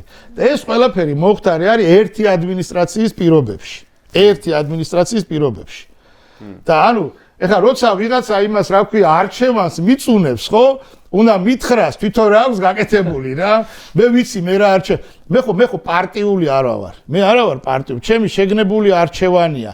იმიტომ კი არა რომ რომელიმე პარტიასთან ის რა ქვია ყოფნა მიტყდება. ან ხო არ გონიათ რომ ან ჩემ ძმასთან არ ვიქნებოდი, ან ნაციონალურ მოძრაობაში არ ვიქნებოდი, ან ვაშაძესთან არ ვიქნებოდი, ან რავი ნებისმიერ პარტიაში რატო გონი, ან თავისუფლების მოედანში არ ვიქნებოდი. ამათ შორის იდეოლოგიური სხვაობები არ არის რა, აი ზურას თქვა უფრო გამოკვეთილად კლასიკური ლიბერალიზმი, ოკეი. პრობლემა არ მაქვს, ან იქ ვიყო, არა. ჩემი პრობლემა პარტიებთან მიმართებაში ის არის, რომ მე მინდა საქართველოში არსებობდეს პოლიტიკური პარტიები პოლიტიკის მეცნიერებებში არსებული კლასიკური დეფინიციით. რომ ეს მართლა იყოს იდეოლოგიის გარშემო შემოკრებილი ადამიანების ჯგუფი. მე ამიტომ არ ვარ პარტიაში. დღეს მით უმეტეს უტოპიურად ჩანს ეგ სურვილები. არა, დღეს ეხლა ეს არჩევნებამდეც ასე იყო რა. არჩევნებამდეც ჩანდა რომ პარტიები არ ვიღაცებს შეიძლება უნდათ რომ ასე წარმოედგინონ. იდეოლოგიური არ მიდიოდა. ეს არ იყო ჩვენ მართლა იყო ერთხარეს იყო აიეტის არჩევანი, მეორე მხარეს იყო ფარტაძის არჩევანი. ერთხარეს იყო საქართველოს დამოუკიდებლობის განადგურება, მეორე მხარეს იყო საქართველოს დამოუკიდებლობის შენარჩუნება. ეხლა საქართველოს დამოუკიდებლობის შენარჩუნების მხარეს მართლა არ ქონდა ჩვენ იმის სივრცე და ფუფუნება, რომ ერთმანეთში გვედავა, მაშინ როცა სხვა ის რა ქვია, რეჟიმი ქონდა, სხვა მიზნები ქონდა, რეჟიმი ქონდა, ყავდა დასამარცხებელი. ამას ვამბობ, მაშინაც ეს იყო გასაკეთებელი და ნუ რა ვიცი, ჯობს გვიან ვიდრე არაზროს, კი ბატონო. დიდი მადლობა საინტერესო საუბრისთვის. ბევრი ისეთ თემა, რომელსაც ვერ შევეხეთ და საინტერესო იქნებოდა ესე დეტალებში ჩასვლა. შეიძლება ვიღაცებმა მოითხოვონ კიდევაც რომ კიდე მოიყვანეთ ეს კაციო, რამდენიმე სტუმარზე მოუთხოვიათ ეგრე, ვნახოთ. კიდე ბევრი რამე მოხდება ჩვენ პოლიტიკურ რეალობაში და არა მხოლოდ და შეიძლება გავიმეოროთ კიდევაც თქვენი სტუმრობა თუ თქვენი სურვილიც იქნება. დიდი მადლობა, გისურვებთ. გისურვებთ წარმატებას თქვენსაც, თქვენ ძმასაც და თქვენ ოჯახსაც, რომელმაც ამ ტყვი შედარებით ბევრი რამე გამოიარა. ერთი სახელმწიფოს ეროვნული დღის მიღებაზე უნდა ყოფილიყავი, მაგრამ რაღაც ისე მოხდა, რომ აი თქვენთან აღმოჩნდი რა. ჩემი საქმე იქ არის სინამდვილეში. აქ ლაპარაკ, იქ ვაკეთებ იმ საქმეს, რომელიც არ ჩანს. ხო, იცი რის თი მინდა დავასრულო? მე ცოტა აი ადამიანური მომენტები ჩემთვის ძალიან მნიშვნელოვანია ხოლმე და ესე ვიტყვი თქვენმა ოჯახმა, ესე ოჯახად მოიხსენება, იმდენი რამე გამოიარა ამ ბოლო წლებში და არა მხოლოდ ბოლო წლებში, რომ ბავშვების ამბავია იქ ზურაშვილები, ასე შემდეგ ხა დეტალებში აღარ შევალ. ალბათ ბევრი ოჯახი არ ყოფილა საქართველოში, რომელსაც ამდენი რეპრესია და ტრავმა მიაყენეს და რა ვიცი, ვისურვებდი, რომ ეს მალე დასრულებული იყოს, იმიტომ რომ ახლაც გრძელდება ფაქტობრივად, ახლაც საქმეებია დაკიდებული და ახლაც ის საფრთხეა, რომ ყოველ დღე სახში რომ მიდიხარ, შეიძლება ვიღაცა დაგხვდეს და მერე კაცშვილმა არ გამოძიოს. ეს დასაფასებელია ის ბრძოლა, რომელსაც სამწუხაროდ ეს მოყვა შედეგი თქვენი ოჯახის მიმართ მთლიანად და რა ვიცი, გისურვებთ მე წარმატებას და იმ საერთო ბრძოლაში გამარჯვებას, რაც უნდა სადღეგრძელოს ავიჭირდეს ახლა ეს, რაშიც თქვენ ამდენი რამე დადეთ. მე არ ვთვლი და არც მე როგორც ვიცი, არ ჩემი ძმა არ თვლის, რომ ჩვენ რაღაცას განსაკუთრებულს ვაკეთებთ, ამიტომ გონია რომ განსაკუთრებული რეპრესია მოყვა თქვენ მიმართ. მე მგონი ასე უნდა იქცეოდეს საქართველოს ყველა მოქალაქე. თუ ჩვენ მართლა გვინდა რომ გქონდეს დამოუკიდებელი თავისუფალი ქვეყანა, თუ ჩვენ მართლა გვინდა რომ ვიყოთ თავისუფალი პიროვნებები, თავისუფალი ადამიანები, ჩვენ თავისუფალი ქვეყანა რისთვის გვინდა? იმისთვის რომ ჩვენ ვიყოთ თავისუფლები, ხო? იმისთვის რომ ჩვენ მოვახერხოთ თავისუფალ ქვეყანაში ჩვენი თავისუფალი ნების და ჩვენი სურვილების და ჩვენი გეგმების და ჩვენი თავის რეალიზაცია, ხო? ამისთვის გვინდა და თუ ეს ღირებულია და თუ ეს მნიშვნელოვანია, ხო, ადამიანისთვის და რა ვიცი, თუ რაღაცას ნიშნავს რაღაცა მორალი და პრინციპები და ასე შემდეგ, ყველა საქართველოს მოქალაქე ასე უნდა იქცეოდეს, არაფერს განსაკუთრებულს. მესმის, რომ ეს შვილებისთვის ძალიან მძიმეა, მამაციხეში ან მამასისხლია. გასაგებია ეს არის ყველაზე დიდი მსხვერპლის შვილების თემა, ხო, მშობლები რო დავკარგეთ, ეგ ნაკლები ის სინამდვილეში შვილების ტრავმირება არის ყველაზე უფრო რთული, მაგრამ ყველა საქართველოს მოქალაქე თუ ასე მოიქცევა, მაშინ ეს რაღაცა ერთი მუჭა ოლიგარქები, რომლებიც საკუთარი თავის გამდიდრებაზე და ქვეყნის ინტერესებს წირავენ, ეროვნულ ინტერესებს და საკუთარი თავის გამდიდრებაზე ფიქრობენ. მხოლოდ მაშინ ამდენი ხანი არ იქნებოდნენ ხელისუფლებაში. დიდი მადლობა, მომავალ შეხვედრამდე.